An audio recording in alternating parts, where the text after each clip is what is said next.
എന്റെ സ്റ്റാറ്റസിലൊക്കെ എന്റെ വർക്കിന്റെ കൂടെ ഏറ്റവും കൂടുതൽ ഇടുന്നത് ഞാൻ എന്റെ ഫോട്ടോ അത് എനിക്ക് എന്നെ ഭയങ്കര ഇഷ്ടമാണ്. എല്ലാവരുടെ കാര്യങ്ങളിലും ആദ്യം കുറെ പരിഹസിച്ചവര് കാണും, കുറ്റം പറഞ്ഞവര് കാണും, തളർത്താനൊക്കെ കാണും. വന്ന വഴികളിലൂടെ ഞാൻ തിരിച്ച് ചിന്തിക്കുമ്പോ ഞാൻ ഒരാളുടെ അടുത്ത് പോയി ഒരു കാര്യം ചോദിക്കുന്നു, അപ്പം എല്ലാ കാര്യങ്ങളും ഒരാളടുത്തുനിന്ന് കിട്ടാറില്ലല്ലോ.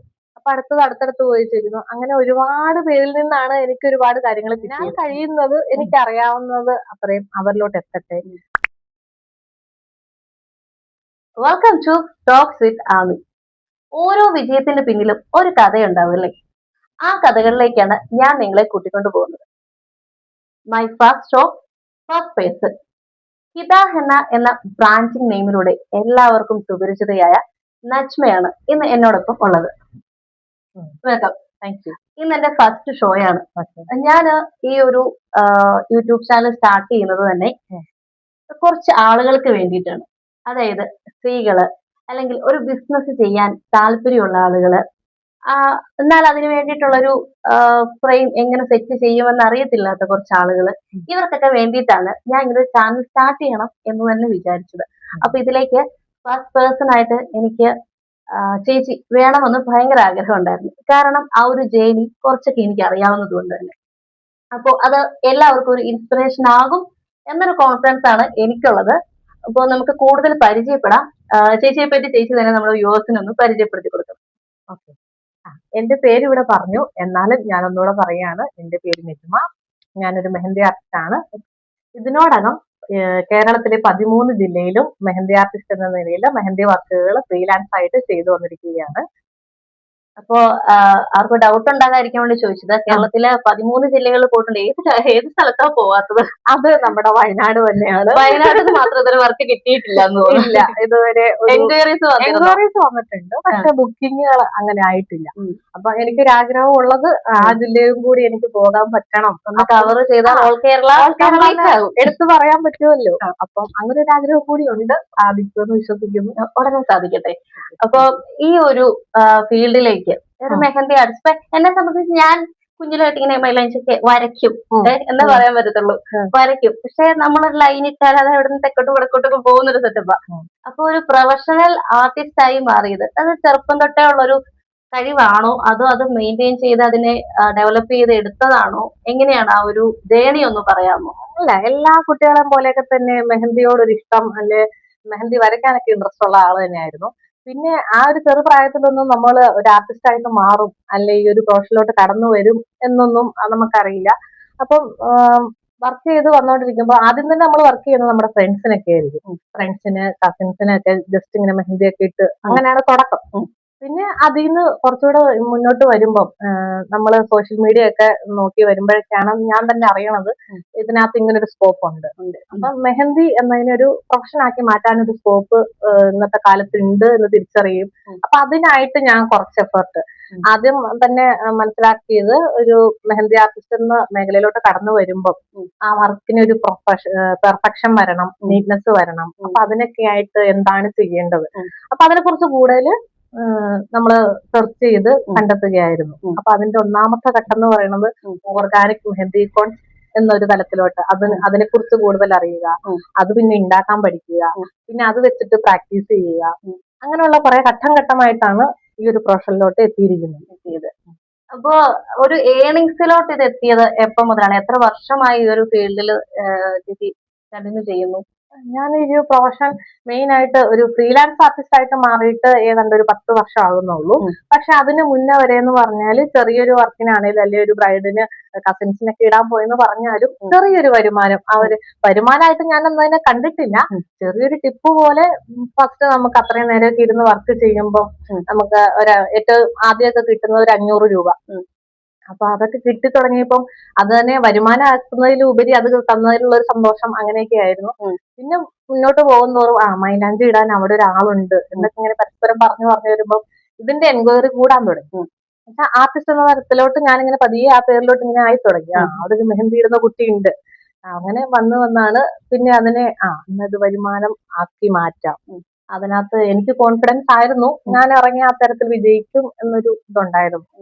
ആ ഒരു ധൈര്യം ഉണ്ടായിരുന്നു. അപ്പം അതിനെ മുൻനിർത്തിക്കൊണ്ടാണ് ഞാനിതെന്നാ അതൊരു പ്രൊഫഷനിലോട്ട് മാറ്റാം, മടിക്കേണ്ട കാര്യമില്ല എന്നുള്ളതും ഞാൻ ചെയ്യുന്ന വർക്കിന് എനിക്ക് ഇന്ന പേയ്മെന്റ് തരണം എന്ന് പറയുന്ന തരത്തിലോട്ട് ഞാൻ എത്തിയിരുന്നു. കാരണം അതിനത്രയും വാല്യൂ ഉണ്ട് എന്ന് ഞാൻ തന്നെ ആദ്യം തിരിച്ചറിയുന്നു. അത് അതാണോ വേണ്ടത്. അതിനെ നമുക്ക് ഏണിങ്സ് ആക്കി മാറ്റാനുള്ള ഇതുണ്ടെങ്കിൽ അത് നമ്മൾ തറപ്പിച്ച് പറയാനുള്ള ഒരു കഴിവുണ്ടാവും. അപ്പൊ അങ്ങനെയാണ് അതിനെ ഏണിങ്സ് ആക്കി മാറ്റാം, നമ്മുടെ ഒരു ഇത് ഭദ്രത, സാമ്പത്തിക ഭദ്രതയിലോട്ട് നമ്മുടെ ഈ പ്രൊഫഷനെ കൊണ്ടുവരാം എന്നൊക്കെ തിരിച്ചറിയണവും ചെയ്തു തുടങ്ങുന്നത്. ഈ ഒരു ഫീൽഡിലോട്ട് അതിനോട് സപ്പോർട്ട് കിട്ടിയിട്ടുണ്ട്, അല്ലെങ്കിൽ ആരെങ്കിലും നീ ഇത് ചെയ്യ, നീ ഇങ്ങനെ തുടങ്ങണം, അങ്ങനെ ആരെങ്കിലും ഒരു ബാക്ക്ഗ്രൗണ്ട് സപ്പോർട്ട് തന്നിട്ടുണ്ട്?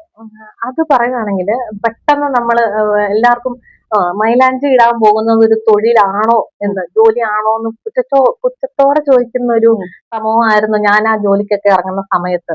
സമൂഹം എന്ന് മാത്രമല്ല, നമ്മുടെ ഫാമിലിക്കകത്ത് തന്നെയാണെങ്കിലും ചോദിക്കും, അതൊക്കെ ഒരു ജോലിയായിട്ട് മാറുമോ, മെഹന്തി ഇടുന്നത് ഒരു പണിയാണോ എന്ന് ചോദിക്കുന്നു. ആ ചോദ്യത്തിൽ നിന്ന് മാറി ഇത്രയും വരെ എത്താൻ ഇത് അത് അവളുടെ ജോലി ഇന്നതാണ് എന്ന് പറയിക്കാൻ ഒരുപാട് സമയം എടുത്തു. എന്നെങ്കിൽ കൂടിയും നിനക്ക് ഇഷ്ടമുള്ളത് അതാണെങ്കിൽ നീ അത് ചെയ്യ്, നിനക്ക് അതിൽ കോൺഫിഡൻസ് ഉണ്ടെങ്കിൽ അത് ചെയ്യ് എന്ന് എടുത്ത് ആദ്യം പറയുന്നത് എന്റെ അമ്മയാണ്. അതിനുശേഷം പിന്നെ അതിനുള്ള എല്ലാ സപ്പോർട്ടും, പോകാനും തിരിച്ചു കൊണ്ടുവരാനും അങ്ങനെ ഒരുപാട് കാര്യങ്ങളിൽ സപ്പോർട്ട് ചെയ്യുന്നത് എന്റെ ഹസ്ബൻഡാണ്. അപ്പൊ ശരിക്കും പറഞ്ഞാൽ എന്റെ ഫാമിലിയുടെ ഒരു സപ്പോർട്ട് എനിക്കുണ്ട്. അപ്പം ആ ഒരു സന്തോഷത്തോടുകൂടി ഇന്നും അത് കണ്ടിന്യൂ ചെയ്ത് പോകുന്നു. ഫാമിലിയെ പറ്റി പറഞ്ഞതുകൊണ്ട് ഫാമിലിയെ ഒന്ന് ഇൻട്രൊഡ്യൂസ് ചെയ്യും, അതായത് ആരൊക്കെയാണ് വീട്ടിലുള്ളത്, അങ്ങനെയുള്ള കാര്യം. ഇപ്പം തനിയെ താമസിക്കുകയാണ്. അപ്പം ഭർത്താവുണ്ട്, പിന്നെ എനിക്ക് ഒരു ഡെലിവറിയിൽ 3 കുട്ടികളാണ്. അപ്പൊ കുട്ടികൾ ഇപ്പം 5ാം ക്ലാസ്സിൽ പഠിക്കുന്നു. അപ്പൊ ഈ ഒരു കുട്ടികൾ ഉണ്ടായിരുന്നത് ആ സമയത്ത് നമ്മള് ഈ ഒരു പ്രൊഫഷനിലായിരുന്നല്ലോ. അതെ. അപ്പൊ ആ ഒരു ടൈം എങ്ങനെ മാനേജ് ചെയ്തത്? അത് 3 കുട്ടികളാണ് ഒന്നിച്ച്. അപ്പൊ ഒരു ഇൻട്രസ്റ്റിംഗ് കാര്യമാണ് നമുക്ക്, കാരണം അമ്മമാരുണ്ട് ഇപ്പൊ കുട്ടികളൊക്കെ ആയിട്ട് വീട്ടിലിപ്പോ നമ്മള് ജോലിക്ക് പൊക്കോണ്ടിരുന്നാലും ഇപ്പൊ ജോലി ചെയ്യുന്നില്ലാത്ത ആൾക്കാർ, അങ്ങനെയൊക്കെ ഒത്തിരി പേര് ആൾക്കാരുണ്ട്. അപ്പൊ അവർക്കൊരു ഇൻസ്പിറേഷൻ, കാരണം ഒരുപോലെ വളർന്നു വരുന്ന 3 കുട്ടികളെ വെച്ചിട്ടാണ് ഈ ഒരു പ്രൊഫഷൻ മെയിൻറ്റെയിൻ ചെയ്ത് പോകുന്നത്.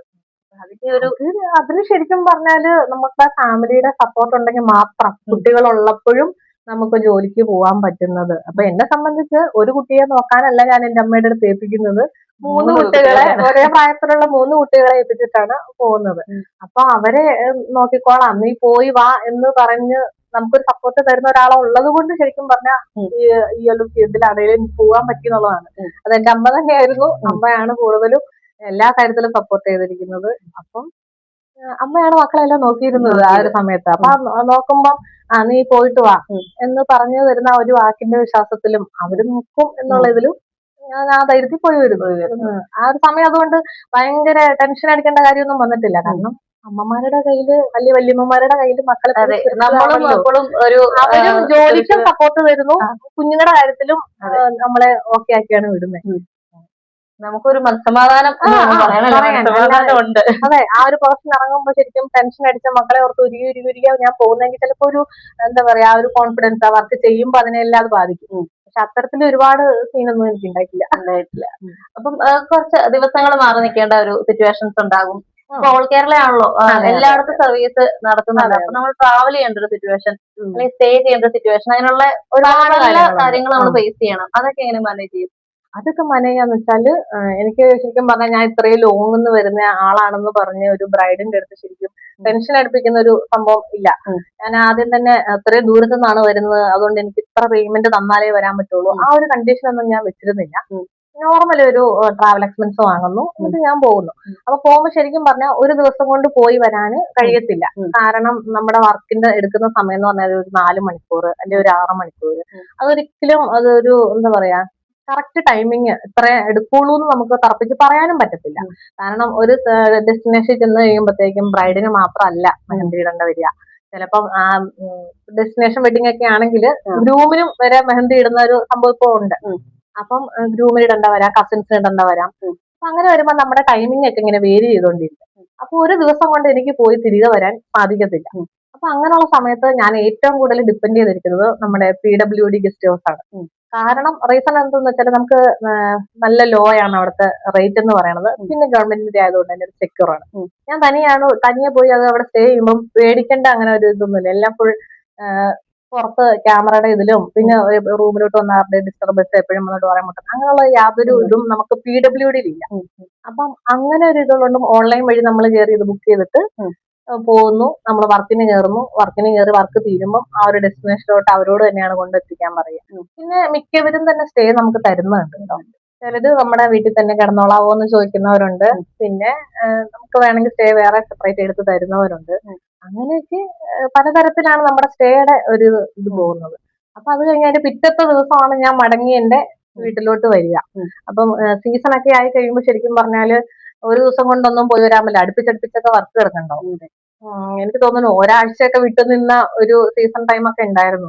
ഒന്ന് ഇറങ്ങിക്കഴിഞ്ഞ് ഈ ദിവസം ആലപ്പുഴയിലാണെങ്കിൽ അടുത്ത ചിലപ്പോ തിരുവനന്തപുരത്തായിരിക്കും. അപ്പൊ ഒരുപാട് ട്രാവൽ ചെയ്യേണ്ടതുണ്ട്. ട്രാവലിംഗ് പക്ഷെ ഇഷ്ടമായിരുന്നു. അതിനെ ഇപ്പോഴും ആസ്വദിക്കുന്ന ആളായതുകൊണ്ടാണ് അതിനകത്ത് എന്നോട് എല്ലാവരും ചോദിക്കും ഇത്രയൊക്കെ യാത്ര മടുത്തില്ലേ, എങ്ങനെ ഇത്ര യാത്രയും ഇത്രയും നേരം കുനിഞ്ഞിരുന്ന് അത്രയും നേരം നിങ്ങൾ വർക്ക് ചെയ്യുന്നതല്ലേ, മടുക്കില്ലായിരുന്നു. പക്ഷെ ഞാൻ മടുക്കില്ല. കാരണം ഒന്നാമത്തെ കാര്യം എന്റെ ജോലി എനിക്ക് അതുപോലെ ഇഷ്ടമാണ്. പിന്നെ ഞാൻ ചെയ്യുന്ന വർക്കില് അതുകൊണ്ട് ആ ജോലിയെ ഇഷ്ടപ്പെടുന്നു, പിന്നെ യാത്രകളെ ഒരുപാട് ഇഷ്ടപ്പെടുന്നു. അപ്പൊ അതുകൊണ്ട് ഇത് രണ്ടും എനിക്ക് ഇഷ്ടമായത് കൊണ്ട് ഇപ്പോഴും സ്റ്റില്ലായിട്ട് ഞാൻ അതിനകത്ത് ഓണാണ്. അങ്ങനെയാണ് ഈ യാത്രയുടെ കാര്യങ്ങളും സ്റ്റേയുടെ കാര്യങ്ങളും ഒക്കെ ഇങ്ങനെ സെറ്റ് ചെയ്ത് പോകും.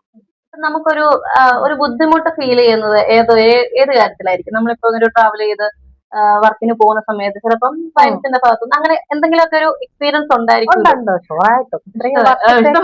ഒരുപാട് കാണും. പക്ഷെ എല്ലാം ഒന്നും നമ്മളങ്ങനെ എല്ലാ റീൽസിലോ അങ്ങനെ ഇതിലൊന്നും വന്ന് എപ്പോഴും വിളിച്ച് പറയുമോ അങ്ങനെയൊന്നും ഇല്ല. ഏറ്റവും കൂടുതൽ നമുക്ക് ബുദ്ധിമുട്ട് തോന്നുന്ന ഒരു കാര്യം, നമ്മളൊരു പേയ്മെന്റ് ഒക്കെ പറഞ്ഞ് ഫിക്സ് സെറ്റ് ആക്കി വെച്ചിട്ടാണ് നമ്മൾ പോകുന്നത്. അപ്പൊ ചെന്ന് കഴിഞ്ഞിട്ട് ഒരു ബാർഗൈനിങ്ങിന്റെ ഒരു സംഭവം അത് എല്ലായിടത്തും കാണും, നോർമലായിട്ടുള്ളതൊക്കെ ആയിരിക്കും. പക്ഷെ നമ്മൾ പ്രതീക്ഷിക്കാത്ത തരത്തില് അല്ലെ നമുക്ക് പേയ്മെന്റ് തന്നേക്കാവേ ഇട്ടേക്കാവേ എന്ന് പറഞ്ഞ കയ്യില് മൈലാഞ്ചി ആയി ചെയ്യും. അതുകൊണ്ട് ഇപ്പൊ എങ്ങനെ ചെയ്യും, എന്നിട്ട് നമുക്ക് പിന്നെ തരാം എന്ന് പറഞ്ഞ് മടക്കി അയച്ചു കഴിഞ്ഞിട്ട് നമുക്കത് കിട്ടാത്ത അവസ്ഥ. പിന്നെ അത് നമ്മൾ ചോദിച്ച് ഇരിക്കുമ്പോ ഉണ്ടാകുന്ന നമുക്കൊരു ബുദ്ധിമുട്ടുണ്ട്.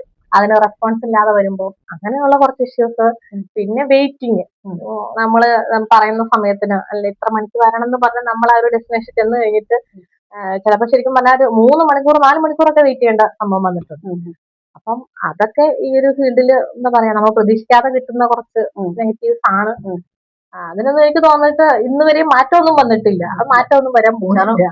അതെല്ലാം വിവാഹമാണ്. അപ്പൊ അവരെ ശരിക്കും പറഞ്ഞാൽ തെറ്റ് പറയാൻ പറ്റത്തില്ല. അവരുടെയും ഷെഡ്യൂളുകളൊക്കെ അങ്ങനെ മാറും, എന്തെങ്കിലും കാര്യത്തിനൊക്കെ ഡിലേ വരും. അപ്പൊ അത് വലിയൊരു തെറ്റ് അല്ലെ നമുക്കുണ്ടാകുന്ന ഭയങ്കര വലിയ ബുദ്ധിമുട്ടൊന്നും പറയാൻ പറ്റത്തില്ല. നമ്മൾ അവരുടെ ഭാഗത്തുനിന്നും കൂടെ ചിന്തിക്കുമ്പോൾ അത് ഓക്കെയാണ്, കുഴപ്പമില്ല. നമ്മളാ ഏത് സാഹചര്യത്തിലും നമ്മൾ പിടിച്ചു നിൽക്കണമല്ലോ. അപ്പൊ അതുകൊണ്ട് ഞാൻ ആ അങ്ങനത്തെ എന്ത് വന്നെന്ന് പറഞ്ഞാലും അതിനെയൊക്കെ തരണം ചെയ്തോണ്ടിരിക്കും. അപ്പൊ ഈ ഒരു നെഗറ്റീവ് വശത്തെ വിഷമഘട്ടത്തെ നമുക്ക് മെയിൻറ്റെയിൻ ചെയ്ത് ഹാപ്പി മൊമെന്റ്സ് അത് നമുക്ക് വേണ്ടി ഷെയർ ചെയ്യണം.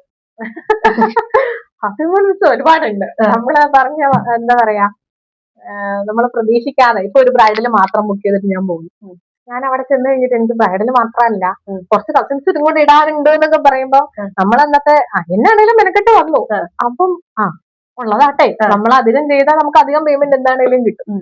അങ്ങനെ അഡീഷണൽ ടിപ്പാണ് ശരിക്കും പറഞ്ഞാൽ കസിൻസിനൊക്കെ ഇടുക, അല്ലെ കയ്യിൽ മാത്രം മതി എന്ന് പറഞ്ഞാൽ കാലിലും കൂടെ വേണമെന്ന് പറയുക. അങ്ങനെയൊക്കെ കുറച്ച് കാര്യങ്ങളുണ്ട്. പിന്നെന്ന് പറഞ്ഞാൽ നമ്മള് കല്യാണ വീട്ടിലാണ് കയറി തരുന്നത്. അപ്പൊ ഓരോ വീടുകളിലും ഓരോ വൈബാണ്. പക്ഷെ ഹാപ്പി മൊമെന്റിലോട്ടാണ് നമ്മൾ കയറുന്നത്. അതിന്റെ ആ ഒരു പോസിറ്റീവ് എനർജി നമുക്കും വിളിക്കാം. കാരണം നമ്മളൊരു കല്യാണം കൂടാൻ വന്ന പോലെയൊക്കെ നമുക്ക് കുറച്ച് തോന്നും. കാരണം ഓടിച്ചെന്ന് നമ്മൾ 1 മണിക്കൂറിൽ തിരിച്ചു വരുമല്ലോ. അപ്പം അത്രയും മണിക്കൂറൊക്കെ നമ്മൾ അവിടെ ഇരിക്കുമ്പോൾ ആ ഫാമിലിയിലെ ഒരാളായിട്ട് പതിയെ ഇങ്ങനെ മാറും. നമ്മൾ അവിടെ നിന്ന് ഒരാളാകുമ്പോൾ നമുക്ക് തന്നെ ഒരു വിഷമം.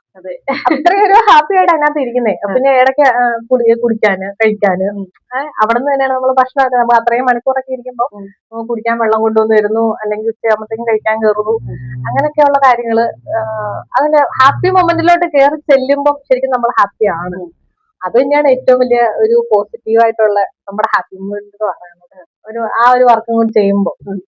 പിന്നെ ഹെൽത്ത് ഇഷ്യൂസ് അതൊരു കാരണം നമുക്ക് അത്ഭുതപ്പെടുന്ന കാര്യമാണ്. നമുക്ക് നോർമലി കുറെ നമ്മളെ പോലത്തെ ആൾക്കാരെ സംബന്ധിച്ച് ഈ ബാക്ക് പെയിന് കുറച്ചധികം നേരം തല കുമ്പിട്ടിരിക്കാൻ വയ്യ, കുനിഞ്ഞിരിക്കാൻ വയ്യ എന്നൊക്കെ ഉള്ള സിറ്റുവേഷൻസ് ഉണ്ട്.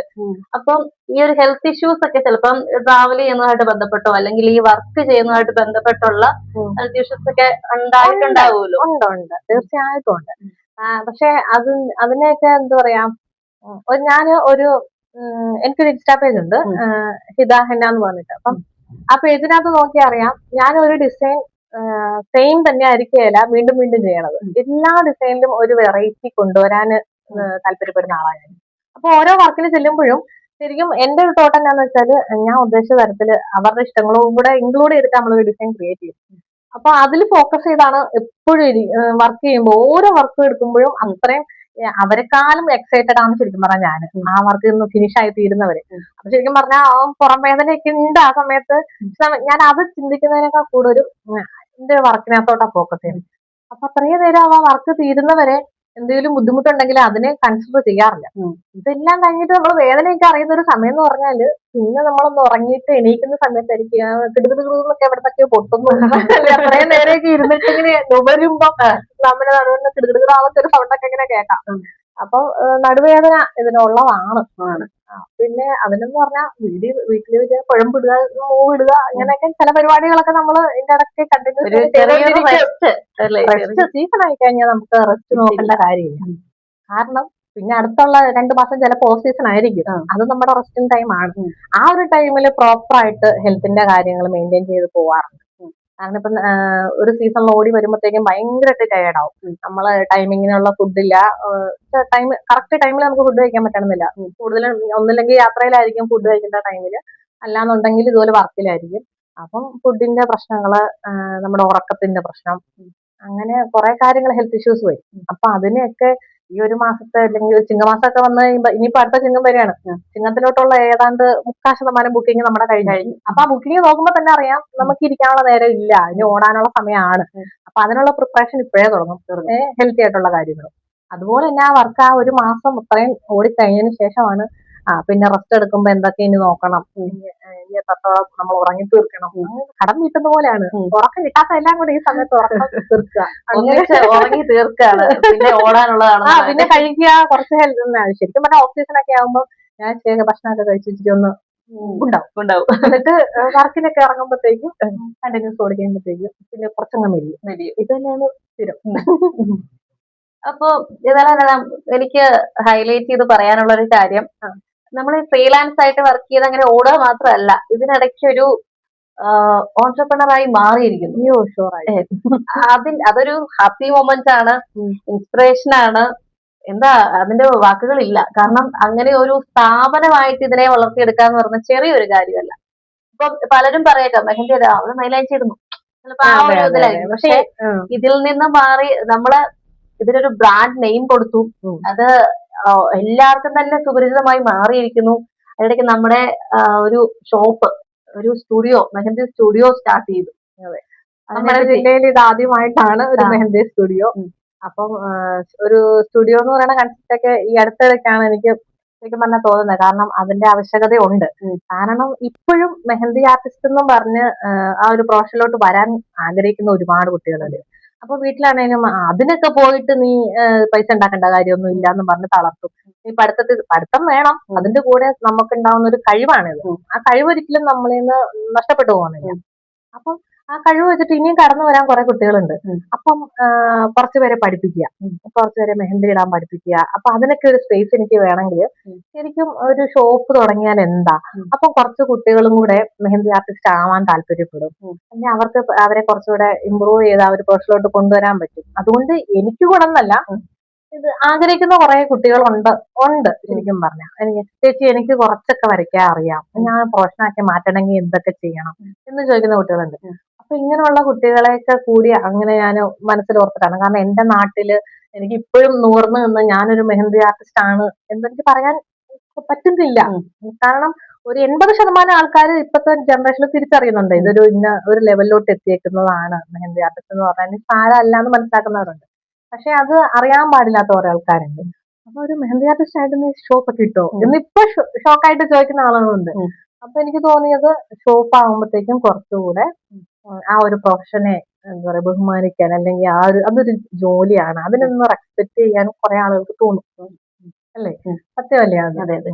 അങ്ങനെ അതായിരുന്നു അങ്ങനായിരുന്നു ഒരു മോട്ടിവേഷൻ എനിക്ക്. കാരണം എനിക്കത് മറ്റുള്ളവർക്കുടെ മുന്നില് അവർക്കും മുന്നോട്ട് കയറി വരാൻ ഇതാവണം. അതൊരു ചെറിയ കാര്യമല്ല. കാരണം ആ, പലരും മടിക്കുന്ന ഒരു കാര്യമാണ്. കാരണം നമ്മുടെ കഴിവ് ഒരാൾക്ക് ഷെയർ ചെയ്ത് കൊടുക്കണം, അല്ലെങ്കിൽ മറ്റൊരാളുടെ രക്ഷപ്പെട്ടോട്ടെ എന്ന് വിചാരിക്കുന്നത് ചെറിയ കാര്യമല്ല. പലരും അങ്ങനെ വിചാരിക്കാറില്ല. വിചാരിക്കാറില്ല. അപ്പം ഞാൻ മാത്രമാണെങ്കിൽ ഞാൻ മാത്രം എന്ന് വിചാരിക്കുന്ന ഒരു സമൂഹത്തിലാണ് നമ്മൾ നിൽക്കുന്നത്. അപ്പൊ അവിടെയാണ് ഇതിലേക്ക് താല്പര്യമുള്ള ആളുകൾ കടന്നു വരട്ടെ, അല്ലെങ്കിൽ അവർക്ക് തോന്നണം അവരത് മെയിൻറ്റെയിൻ ചെയ്ത് പോട്ടെ എന്ന് വിചാരിക്കുന്നത് അത്ര കഴിവുണ്ടായിട്ടും ആ കഴിവിലോട്ട് എനിക്ക് ചെയ്യാൻ ആഗ്രഹം ഉണ്ടായിട്ടും അതിന്റെ ഒരു ഇത് കാണുന്നില്ലല്ലോ, ഒരു ഓപ്പർച്യൂണിറ്റി കാണുന്നില്ലല്ലോ. ഇന്നിപ്പോന്ന് പറഞ്ഞാൽ ഷോപ്പ് ഇട്ടതിന് ശേഷം ഒരുപാട് കുട്ടികൾ ഇങ്ങനെ വർക്ക് ഉണ്ടെങ്കിൽ പറയുമോ. കാരണം അപ്പൊ എനിക്ക് മനസ്സിലാവുന്നത് അവർക്കും താല്പര്യമുണ്ട് ഇതൊരു ജോലിയായിട്ട് വരിക. അല്ലെങ്കിൽ നിങ്ങൾ എത്രയാ എമൗണ്ട് വാങ്ങുന്നേ, എനിക്കും ചെറുതായിട്ട് വരയ്ക്കാനൊക്കെ അറിയാം, അപ്പൊ എനിക്കും ഇനി പോയി തുടങ്ങുമ്പോൾ ചാർജസ് പറയാലോ, അങ്ങനെയൊക്കെ വിളിച്ച് ചോദിക്കുന്ന കുട്ടികളുണ്ട്. അപ്പൊ അതൊക്കെ കാണുമ്പോൾ ശരിക്കും പറഞ്ഞാൽ സന്തോഷമാണ്. കാരണം ആ ഫീൽഡിലോട്ട് ഇനി കടന്നു വരാൻ കുട്ടികളുണ്ട്. അപ്പൊ അവർക്ക് അതൊരു മോട്ടിവേഷൻ ആണ് എന്നെ കാണുമ്പോൾ ഞാൻ തന്നെ തിരിച്ചറിയുമ്പോൾ എനിക്ക് അതിലൊരു ഭയങ്കര സന്തോഷം. അപ്പൊ അതുപോലെ തന്നെ ഇപ്പൊ എന്ന് പറഞ്ഞാൽ നമ്മുടെ എല്ലാ ഫീൽഡിനും നമുക്കൊരു ഓപ്പോസിറ്റ് ആയിട്ടൊരു ഓൺലൈൻ അല്ലെങ്കിൽ അങ്ങനെ ഒരു പ്ലാറ്റ്ഫോം ഉണ്ട്. അപ്പോ ഈ മെഹന്തി നമ്മളിങ്ങനെ കഷ്ടപ്പെട്ട് വരച്ച് പറയുന്ന ഡിസൈനുകളൊക്കെ ചെയ്ത് കൊടുത്തു പോകുന്നതിനിടയ്ക്കാണ് സ്റ്റിക്കറുകൾ വരുന്നത്. അതിന്റെ മേലെ നമ്മള് ഫുള്ള് കംപ്ലീറ്റ് മെഹന്തി അരച്ചൊക്കെ ഇട്ടിട്ടോ, അല്ലെങ്കിൽ ചുമ്മാ ജസ്റ്റ് കോണൊക്കെ ഇട്ടിട്ട് അത് റിമൂവ് ചെയ്ത് കളയുന്നു, മെഹന്തി സ്റ്റെയിൻ ഒക്കെ വരുന്നു. അപ്പൊ ഈ ഒരു കടന്നു വരവ് ചേച്ചിയുടെ ഈ ഫീൽഡിനെ ബാധിച്ചിട്ടുണ്ടോ? ഉണ്ടോന്ന് വെച്ചാൽ ഉണ്ട്. കാരണം ഭയങ്കരമായ ബാധിക്കലില്ല. കാരണം ഒരു മെഹന്തി ആർട്ടിസ്റ്റ് ഇരുന്ന് വരയ്ക്കുന്ന അത്രയും പെർഫെക്ഷനിൽ ഒരു സ്റ്റെൻസിൽ ഉപയോഗിച്ച ആ ഒരു ഡിസൈൻ അത്രയും ക്ലിയർ ആവത്തില്ല. പിന്നെ സ്റ്റെൻസിലുകളുടെ നിർമ്മാണം എപ്പോഴും ഒരേ അളവിലായിരിക്കും. അത് നമ്മുടെ ക്ലയന്റിന്റെ കൈയുടെ സൈസ് അത് ഡിപ്പെൻഡ് ചെയ്തിട്ടാണ് നമ്മൾ ഡിസൈൻ ക്രിയേറ്റ് ചെയ്ത് കൊടുക്കുന്നത്. ഇപ്പൊ ഒരു ഡിസൈൻ കൊണ്ടുവന്ന ഒരു ബ്രൈഡിന്റെ അടുത്ത് വന്നിട്ട് ചേച്ചി എനിക്ക് ഇത് വരച്ചു തരണം എന്ന് പറയണം. ആ കൊണ്ടുവന്നിരിക്കുന്ന ഡിസൈനില് നല്ല ലെങ്ത് ഉള്ള ഹാൻഡ് ആയിരിക്കും. അത്രയും ഡിസൈൻ ചിലപ്പം ഈ വന്നിരിക്കുന്ന കുട്ടിയുടെ കയ്യിൽ തികയണമെന്നില്ല. അവരുടെ കയ്യിൽ ചിലപ്പോൾ ഒരു ഇച്ചിരി വീതി ഉള്ളതായിരിക്കാം, അല്ലെങ്കിൽ ഷോർട്ട് ആയിരിക്കാം. അപ്പം നമ്മൾ എന്താ ചെയ്യുന്നത് വെച്ചാല് നമ്മൾ അതിനകത്തൊരു കസ്റ്റമൈസേഷൻ ചെയ്യും. ആ സെയിം സാധനം തന്നെ നമ്മൾ വരച്ചു തരാം, എടാ നിന്റെ കൈക്ക് ഇത്രയും നീളം കുറവുള്ളത് കൊണ്ട്, അല്ലെ ഇത്രയും വീതി ഉള്ളത് കൊണ്ട് നമുക്ക് അതിനെ ഇന്ന സാധനം ഇതിന്ന് അവോയ്ഡ് ചെയ്തിട്ട് വേറെ ആഡ് ചെയ്യാം, അല്ലെ അങ്ങനെ ഇങ്ങനെ കസ്റ്റമൈസേഷൻ ചെയ്ത് നമുക്ക് ഒരു ആർട്ടിസ്റ്റിനെ കൊണ്ട് അത് ചെയ്യാൻ പറ്റും. അതേസമയം ഒരേ അളവിൽ ഇറങ്ങുന്ന സ്റ്റെൻസില് അതെല്ലാം വാങ്ങി നമ്മൾ ചെയ്യുമ്പോൾ എന്താന്ന് വെച്ചാൽ, ഞാൻ കണ്ടിട്ടുള്ളതാണ്, ഓൺലൈനിൽ കാണുന്നതാണ്, നമ്മൾ അതിന്റെ റീൽസ് ഒക്കെ കാണുമ്പോൾ ശരിക്കും ഒരു വീതിയുള്ളൊരു ആ കയ്യില് സ്റ്റെൻസിൽ ഇങ്ങനെ ഒട്ടിച്ചു തേച്ചു നമ്മളത് പറിച്ചു. അപ്പം ഇവിടം വരെയൊക്കെ ശരിക്കും പറഞ്ഞാൽ ഡിസൈൻ പതിയത്തുള്ളൂ. അല്ലാന്നുണ്ടെങ്കിൽ ഇതിന്റെ തിന്നായിട്ടുള്ളൊരു കൈയാണെങ്കിൽ ഇങ്ങനെ. അപ്പൊ എന്ന് വെച്ചാൽ ഒരു പെർഫെക്ഷൻ അതിനകത്തില്ല. അതിന്റെ ഒരു വ്യത്യാസമുണ്ട്. അതുകൊണ്ട് തന്നെ അത് മനസ്സിലാക്കുന്ന കുട്ടികൾ നമുക്ക് തന്നെയാണ് ഓൺലൈൻ വഴി ഒരു ആർട്ടിസ്റ്റിനെ കണ്ടെത്തി വരച്ചു തരാമോ, അല്ലെങ്കിൽ നമുക്ക് വർക്ക് ബുക്ക് ചെയ്യാന്നും പറഞ്ഞ് ബുക്കിംഗ് അതുകൊണ്ടുണ്ട്. സ്റ്റെൻസിലിനെ അത്രയും കാര്യമായിട്ട് ഇതാക്കുന്നവരില്ല. പിന്നെന്ന് പറഞ്ഞാൽ നമുക്ക് ഏറ്റവും കൂടുതൽ ഒരു വെല്ലുവിളി എന്ന് പറയുന്നത് മിനിമൽ ഡിസൈൻസ് ആണ്. അതിപ്പോ ട്രെൻഡിങ് ആയിട്ട് എന്താ പറയാ, സെലിബ്രിറ്റീസ് ഒക്കെ മിനിമലായിട്ട് മെഹന്തി വെഡിങ്ങിന് ചെയ്തു തുടങ്ങിയപ്പോൾ ക്ലയന്റും ആ ഒരു സമയത്ത് അത് മതി.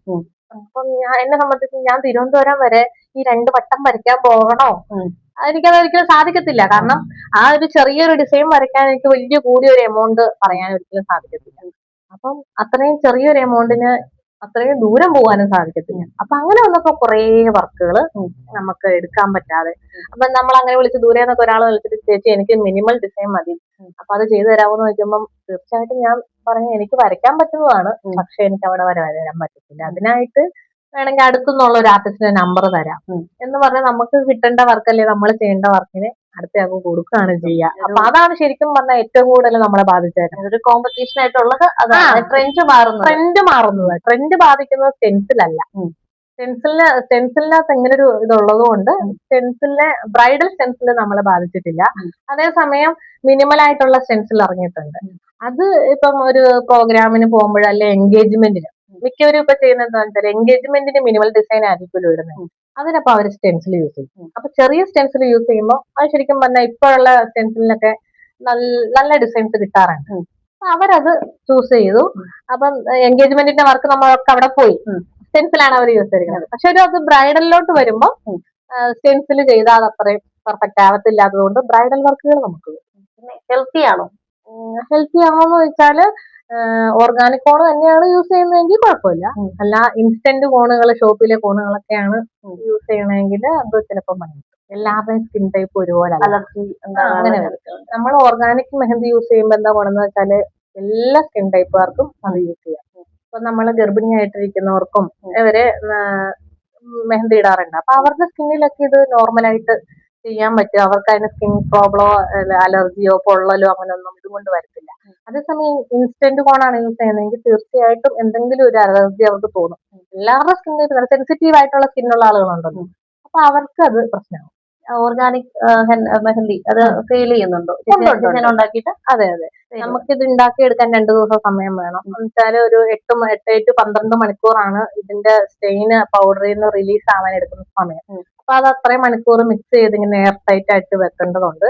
അത് കഴിഞ്ഞ് അതിനുശേഷം അടുത്ത ദിവസമാണ് നമ്മൾ അതിനെ ഓപ്പൺ ചെയ്ത് കോണ് പോലെ ഷീറ്റ് റോൾ ചെയ്ത് അതിനകത്ത് ഫില്ല് ചെയ്യുന്നത്. അപ്പം 2 ദിവസം കൊണ്ടാണ് ഈ കോൺസ് ഉണ്ടാക്കുന്നത്. ഓൺലൈൻ വഴി നമുക്ക് സീസൺ ആകുമ്പോഴും അല്ലാത്തപ്പോഴും ഒക്കെ കോണിന് ഓർഡർ ഉണ്ട്. പിന്നെ മെയിൻ ആയിട്ട് അധികം കോണൊക്കെ നമുക്ക് വിറ്റ് പോണത് ഈദൊക്കെ ആവും. അപ്പൊ ആ ഒരു സമയത്ത് ഓൺലൈൻ വഴിയും വിൽക്കും. ഇപ്പൊ പിന്നെ ഷോപ്പ് ഇട്ടതുകൊണ്ട് നമുക്ക് ഷോപ്പിൽ അത് അവൈലബിൾ ആണ്. അപ്പൊ ഈ ഒരു മെഹന്തി സ്റ്റൈൽ ഇല്ലേ, അത് പലരുടെ കയ്യിലും പല ഇതായിരിക്കും. അത് എപ്പോഴും ഒരേപോലെ നിലനിൽക്കാറുണ്ടോ? അതായത് എല്ലാവർക്കും ഒരേ ഒരു കളർ കിട്ടും നമുക്ക്? ഇല്ല, അത് ഒരിക്കലും ഗ്യാരണ്ടി പറയാൻ പറ്റത്തില്ല. നമ്മൾ ഒരു കോണ് തന്നെ ഉപയോഗിച്ച് ഒരു 3 or 4 ബ്രൈഡിന് നമ്മൾ ഇട്ടെന്നിരിക്കട്ടെ, എന്നുവെച്ചാൽ ഒരു ബാച്ചിൽ തന്നെ ഉണ്ടാക്കിയ കോണും കൊണ്ട് നമ്മളൊരു 3-4 പേർക്ക് ഇട്ടെന്ന് പറഞ്ഞാലും ഇവരുടെ എല്ലാം സ്കിൻ ടൈപ്പ് അനുസരിച്ചിരിക്കും അതിന് കളർ കിട്ടുന്നത്. നമ്മൾ കോമൺ ആയിട്ട് പറയുവാണെങ്കിൽ ബോഡി ടെമ്പറേച്ചർ കൂടുതലുള്ള ഒരാൾക്ക് നല്ല ഡാർക്ക് കളർ കിട്ടും.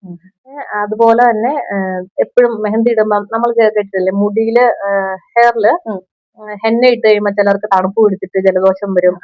അങ്ങനെ ഹെന്ന അപ്ലൈ ചെയ്യുമ്പോൾ തണുപ്പ് പിടിക്കുന്ന ചില ആളുകളുണ്ട്. നമ്മൾ കയ്യിലിട്ട് വരുമ്പോൾ തന്നെ അറിയാൻ പറ്റും, ചിലർക്ക് കൈയും കാലൊക്കെ ഇങ്ങനെ തണുക്കാൻ തുടങ്ങും. അപ്പൊ അങ്ങനെ വരുമ്പോ ഇത് ഡ്രൈ ആവാനൊക്കെ ഒരുപാട് സമയം എടുക്കും. അപ്പൊ അതും ചൂട് കുറവല്ലേ, അപ്പൊ അതനുസരിച്ചൊക്കെ ഇത് വ്യത്യാസം വരും, സ്റ്റെയിൻ വ്യത്യാസം വരും. പിന്നെന്ന് പറഞ്ഞാല് ഭയങ്കര ഡ്രൈ സ്കിൻ ആണെങ്കിൽ ചിലർക്കൊരു 2 ദിവസം മുന്നെയാണ് നമ്മൾ മെഹന്തി ഇടണം എന്ന് പറയണേ. ഡ്രൈ സ്കിൻ ഉള്ളവർക്ക് ചിലപ്പോൾ 3 ദിവസം മുന്നേ ഇട്ടാൽ ചിലപ്പോൾ 3 ദിവസം മുന്നേ ഇട്ടത് ശരിയായിട്ടുള്ളവരുണ്ട്. എന്നുവെച്ചാൽ എന്റെ അടുത്ത് പറഞ്ഞിട്ടുണ്ട്, ചേച്ചി നമ്മൾ 1 ദിവസം മുന്നേയും കൂടെ ഇടുവായിരുന്നെങ്കിൽ എനിക്ക് കൂടെ കളർ ആയേനെ, കാരണം കല്യാണം കഴിഞ്ഞിട്ട് അതിന്റെ പിറ്റേന്നാ എനിക്ക് നല്ല കളർ കിട്ടിയത്. പിന്നെ ചിലർക്ക് ഭയങ്കര ഡ്രൈ ആയിട്ട് ഇങ്ങനെ സ്കിൻ അടന്നു പോകുന്ന ടൈപ്പ് സ്കിന്നുള്ള കുട്ടികളുണ്ട്. അവർക്ക് ശരിക്കും പറഞ്ഞാൽ തീരെ സ്കിൻ അങ്ങനെ കിട്ടാറില്ല. അത് നമ്മുടെ കോണിന്റെ പ്രശ്നമല്ല, സ്കിൻ ടൈപ്പിന്റെയാണ്. പിന്നെ ചിലര് കൈ ഇങ്ങനെ സ്വെറ്റ് ആവും, എപ്പോഴും കൈയുടെ ഉള്ളം കൈ ഇങ്ങനെ വീർത്തുകൊണ്ടേയിരിക്കും. നമ്മളത് വരയ്ക്കുമ്പോഴും ഇങ്ങനെ വെള്ളം പോലെ അതിങ്ങനെ അലുത്ത് പൊക്കോണ്ടിരിക്കും. അപ്പൊ അതിനെയൊക്കെ ഓവർകം ചെയ്യാൻ നമ്മൾ ചെയ്യുന്നത് എന്താന്ന് വെച്ചാല് പൗഡറൊക്കെ ഇട്ട് ഉണക്കി, നമ്മുടെ ടൽക്കം പൗഡർ ഇല്ലേ, ടൽക്കം പൗഡറൊക്കെ ഇട്ട് കൈ ഇങ്ങനെ ഡ്രൈ ആക്കി പാനൊക്കെ ഫുള്ള് ഓണാക്കി ഇട്ടിട്ട് വേണം മെഹന്തി ഇടാനായിട്ട്. അങ്ങനെ കുറെ എല്ലാ കാര്യങ്ങളിലും ഒരു ടിപ്സ് ഉണ്ട്. ഇതൊരു ടിപ്പാണ്, സ്റ്റാർട്ടിംഗ് ഉള്ള ആൾക്കാർ പറഞ്ഞത്. അപ്പം അങ്ങനെയൊക്കെ ചെയ്യുമ്പം അതിങ്ങനെ പടരാതിരിക്കും. പക്ഷേ വേറൊരു കാര്യം, അത് നമ്മളങ്ങനെ കയ്യില് ഡ്രൈ ആയിട്ടിരിക്കാൻ വേണ്ടിയിട്ടാണ് അങ്ങനെ ചെയ്യുന്നതെങ്കിലും ഇത് മെഹന്തിയൊക്കെ എടുത്ത് കഴിഞ്ഞിട്ട് പിന്നീട് ഇവരുടെ സ്കിന്നും പിന്നും ഇതില് വേർക്കുന്നുണ്ടല്ലോ, അപ്പം പെട്ടെന്ന് കൈയിടാകും, ഫെയ്ഡാകും. അതിന് നമുക്കൊന്നും ചെയ്യാൻ പറ്റത്തില്ല. കൈയുടെ അത് എന്താണേലും വെള്ളം നനവ് അനുസരിച്ച് അതിങ്ങനെ ഫെയ്ഡായിക്കൊണ്ടേയിരിക്കും. വേർക്കുന്നവരുടെ കാര്യത്തിൽ അങ്ങനെയാണ് കണ്ടിരിക്കുന്നത്. പിന്നെ നമ്മൾ ഈ കളർ കൂടുതലിട്ട് ഈ ചായ വെള്ളം ഇങ്ങനെ കളിക്കുന്നത്, ഞാൻ ചെറുതിലെ ചെയ്തു. നമ്മൾ ഈ മൈലാഞ്ചിയൊക്കെ അരച്ചിടുന്ന സമയത്ത് കുറച്ച് കടിഞ്ചായ പൊടിയൊക്കെ വെച്ച് അരച്ചിട്ട് ഇതിലൂടെ കലക്കുക, ഒരു ചായ വെള്ളം ഒഴിച്ച് വെക്കുക, കുറച്ച് കളർ കിട്ടും. തലേദിവസം എടുത്ത് വെക്കും. നാച്ചുറലായിട്ട് ഉണ്ടാക്കുമ്പോ നമ്മള് അരച്ചുണ്ടാക്കുന്ന ചേർക്കുന്നതല്ലേ അത്. അതെ. അപ്പൊ ആ സെയിം പ്രോസസ്സിനെ നമ്മളല്ലാതെ കോണാക്കി മാറ്റുമ്പോ ചെയ്യുന്ന എന്താന്ന് വെച്ചാല് ടീ ട്രീ തേയിലയുടെ എസൻസ് ആണ് അതിനകത്ത് ആഡ് ചെയ്യുക. അന്ന് നമ്മൾ തേയില തിളപ്പിച്ച് വെള്ളം എടുത്ത് അരച്ച് ചേർക്കുന്നെങ്കിൽ ഇപ്പൊ ചെയ്യുന്ന എന്താന്ന് വെച്ചാല് തേയിലയുടെ എസൻസ് നമ്മൾ ഈ കോൺ ഉണ്ടാക്കുമ്പോ അതിനകത്ത് ആഡ് ചെയ്യും. പിന്നെ അതിനുശേഷം കളർ കൂടാനൊക്കെ ചെയ്യുന്നതെന്ന് പറഞ്ഞാല് തേയിലവെള്ളം എടുത്ത് മണ്ടകൾ ഒഴിച്ചല്ല ചെയ്യുന്നത്, നാരങ്ങ നീരും പഞ്ചസാര ഇത് രണ്ടും കൂടെ മിക്സ് ചെയ്ത് ഷുഗർ സിറപ്പ് എന്നാണ് നമ്മൾ പറയാ. അതൊരു പ്രത്യേക കൺസിസ്റ്റൻസിയിൽ നമ്മൾ ക്രിയേറ്റ് ചെയ്തിട്ട് ഉണ്ടാക്കിയെടുത്തിട്ട് മെഹന്തി നല്ല ഉണങ്ങിയതിന് ശേഷം, ഡ്രൈ ആവാതെ ഒരിക്കലും ചെയ്യാൻ പാടില്ല, ഡ്രൈ ആയതിനു ശേഷം നമ്മൾ ഇതിനെ അപ്ലൈ ചെയ്ത് വെക്കുമ്പോൾ ഇത് അടന്നു പോവില്ല. അടന്നു പോകാതിരിക്കാൻ ചെയ്യുന്നതാണ്. കാരണം ഒരു ഓർഗാനിക് മെഹന്തി യൂസ് ചെയ്ത് നമ്മൾ ഡിസൈൻ ചെയ്തിട്ടുണ്ടെങ്കിൽ മിനിമം ഒരു 4 മണിക്കൂറെങ്കിലും അത് കയ്യിൽ വെച്ചിരിക്കണം. ഏറ്റവും കുറഞ്ഞൊരു സമയം ഒരു 4 മണിക്കൂർ, ഒരു കൂടുതൽ നമ്മൾ പറയുവാണെങ്കിൽ ഒരു 6 മണിക്കൂർ. അതും അല്ലാന്നുണ്ടെങ്കിൽ ഓവർനൈറ്റ് അങ്ങ് ഫുള്ള് വെക്കുക എന്നുള്ളതാണ്. അങ്ങനെ 3 ഓപ്ഷനാണ് നമ്മളെ ടൈമിന്റെ കാര്യത്തിൽ കൊടുക്കുക. അപ്പൊ ഇത്രയും സമയം ഇത് അപ്പൊ ഒരു മിനിമം 4 മണിക്കൂറെങ്കിലും ഇത് അടന്ന് പെട്ടെന്ന് പോവാതിരിക്കാനാണ് നമ്മൾ ഈ സിറപ്പ് യൂസ് ചെയ്യുന്നത്. സിറപ്പ് ലൈറ്റ് ആയിട്ട് ഇത് അപ്ലൈ ചെയ്ത് നോക്കുമ്പോൾ ആ ഒരു ഷുഗറിന്റെ ഒട്ടല് കൊണ്ട് സ്കിന്നിൽ ഇങ്ങനെ ടച്ച് ചെയ്ത് അങ്ങനെ ഇരിക്കും. പെട്ടെന്ന് ഇങ്ങനെ ചാടിയൊന്നും പോകത്തില്ല. അതിനാണ് അത് യൂസ് ചെയ്യുക. പിന്നെ കളർ കൂടാൻ ചെയ്യുന്നത് എന്താണെന്ന് വെച്ചാല് അടന്നു പോവാതിരിക്കാനും, പിന്നെ ഈ മെഹന്തി കോൺ ഉണ്ടാക്കുമ്പോൾ നമ്മള് ഷുഗറും ലെമണും ചേർക്കുന്നുണ്ട്. അത് കളറിന് വേണ്ടിയിട്ട് ചെയ്യുന്നതാണ്. പിന്നെ ഗ്രാമ്പു പുകയ്ക്കുക കണ്ടിട്ടുണ്ടോ? നെക്സ്റ്റ് ചോദിക്കാനിരുന്ന അതാണ്. ഇങ്ങനെ കൈ ചൂടാക്കി നമ്മള് റീൽസിലൊക്കെ കാണാറുണ്ട്, ഇങ്ങനെ വെക്കുന്ന കണ്ടിട്ടുണ്ട്. അപ്പൊ അതിനെ പറ്റി അടുത്ത് ചോദിക്കായിരുന്നു. പറഞ്ഞു വരുമ്പോ എല്ലാം പറയാം. അതെ അതെ. അതിന് കറക്റ്റ് ആയിട്ട് ചെയ്യുന്നത് എന്താണെന്ന് വെച്ചാല് പാൻ വെക്കുക. പാൻ നല്ല ചൂടാവുമ്പോഴത്തേക്കും ഒരു പിടി ഗ്രാമ്പു, എല്ലാരും എടുത്ത് വയ്ക്കും 3 ഗ്രാമ്പു ആണോ അങ്ങനെയൊക്കെ ചെയ്യും. അപ്പൊ നമ്മൾ ഇത്ര എടുക്കുന്ന ഒരു ചെറിയൊരു പിടി, അതിനകത്ത് ഏകദേശം ഒരു 10 ഒരു 15 ആണോ അങ്ങനെ ഒരു ചെറിയൊരു പിടി ഗ്രാമ്പു ഇടുക. ആ ഗ്രാമ്പു ചൂടായി അതിങ്ങനെ പുകയാൻ തുടങ്ങും. അതിന്റെ ഒരു പുക ഇങ്ങനെ മുകളിലോട്ട് ഒരു വൈറ്റ് കളറിൽ വന്ന് തുടങ്ങുമ്പോഴാണ് നമ്മൾ കൈ കാണിക്കുന്നത്. ആ കൈ കാണിക്കുന്ന കൈയുടെ അകവും പുറവും ജസ്റ്റ് ഇങ്ങനെ ഒരു 3 മിനിറ്റ് അത്രയൊക്കെ മതിയാവും. കാരണം ഗ്രാമ്പൂവിന് അതിന്റെ ഒരു എസൻസിന് ഒരു പുകച്ചിലുണ്ട്. അപ്പൊ ഓവർ ടൈം അത് കാണിക്കാൻ പാടില്ല. ഒരു മിനിമം ഒരു 3 മണിക്കൂർ അല്ല 3 മിനിറ്റ് 3 മിനിറ്റ് ജസ്റ്റ് ഒന്ന് കൈടാകവും പുറവും ഒന്ന് ഫുള്ള് മെഹന്തി കൈടാകവും പുറവും ഉണങ്ങിയതിന് ശേഷം ചെയ്യേണ്ട കാര്യമാണ്. പിന്നെ എന്താ മെഹന്തി എടുക്കുമ്പോൾ ശ്രദ്ധിക്കേണ്ട കുറച്ച് കാര്യങ്ങളാണ്. അതുകൂടി പറയട്ടെ. എനിക്ക് പണിയെളുപ്പമില്ലേ. മെഹന്തി റിമൂവ് ചെയ്യേണ്ട എങ്ങനെയാന്ന് വെച്ചാൽ ഓർഗാനിക് ആണ് നിങ്ങൾ യൂസ് ചെയ്യുന്നുണ്ടെങ്കിൽ ചെയ്യേണ്ട കാര്യങ്ങളാണ് കേട്ടോ. അപ്പം ഓർഗാനിക് മെഹന്തി യൂസ് ചെയ്ത് നമ്മൾ ഡിസൈൻ ചെയ്ത് കഴിഞ്ഞാൽ അത് റിമൂവ് ചെയ്യാൻ നമ്മൾ ആദ്യം പറഞ്ഞു ഷുഗറും ഇത് അപ്ലൈ ചെയ്ത് വെക്കണം എന്നുള്ളത്.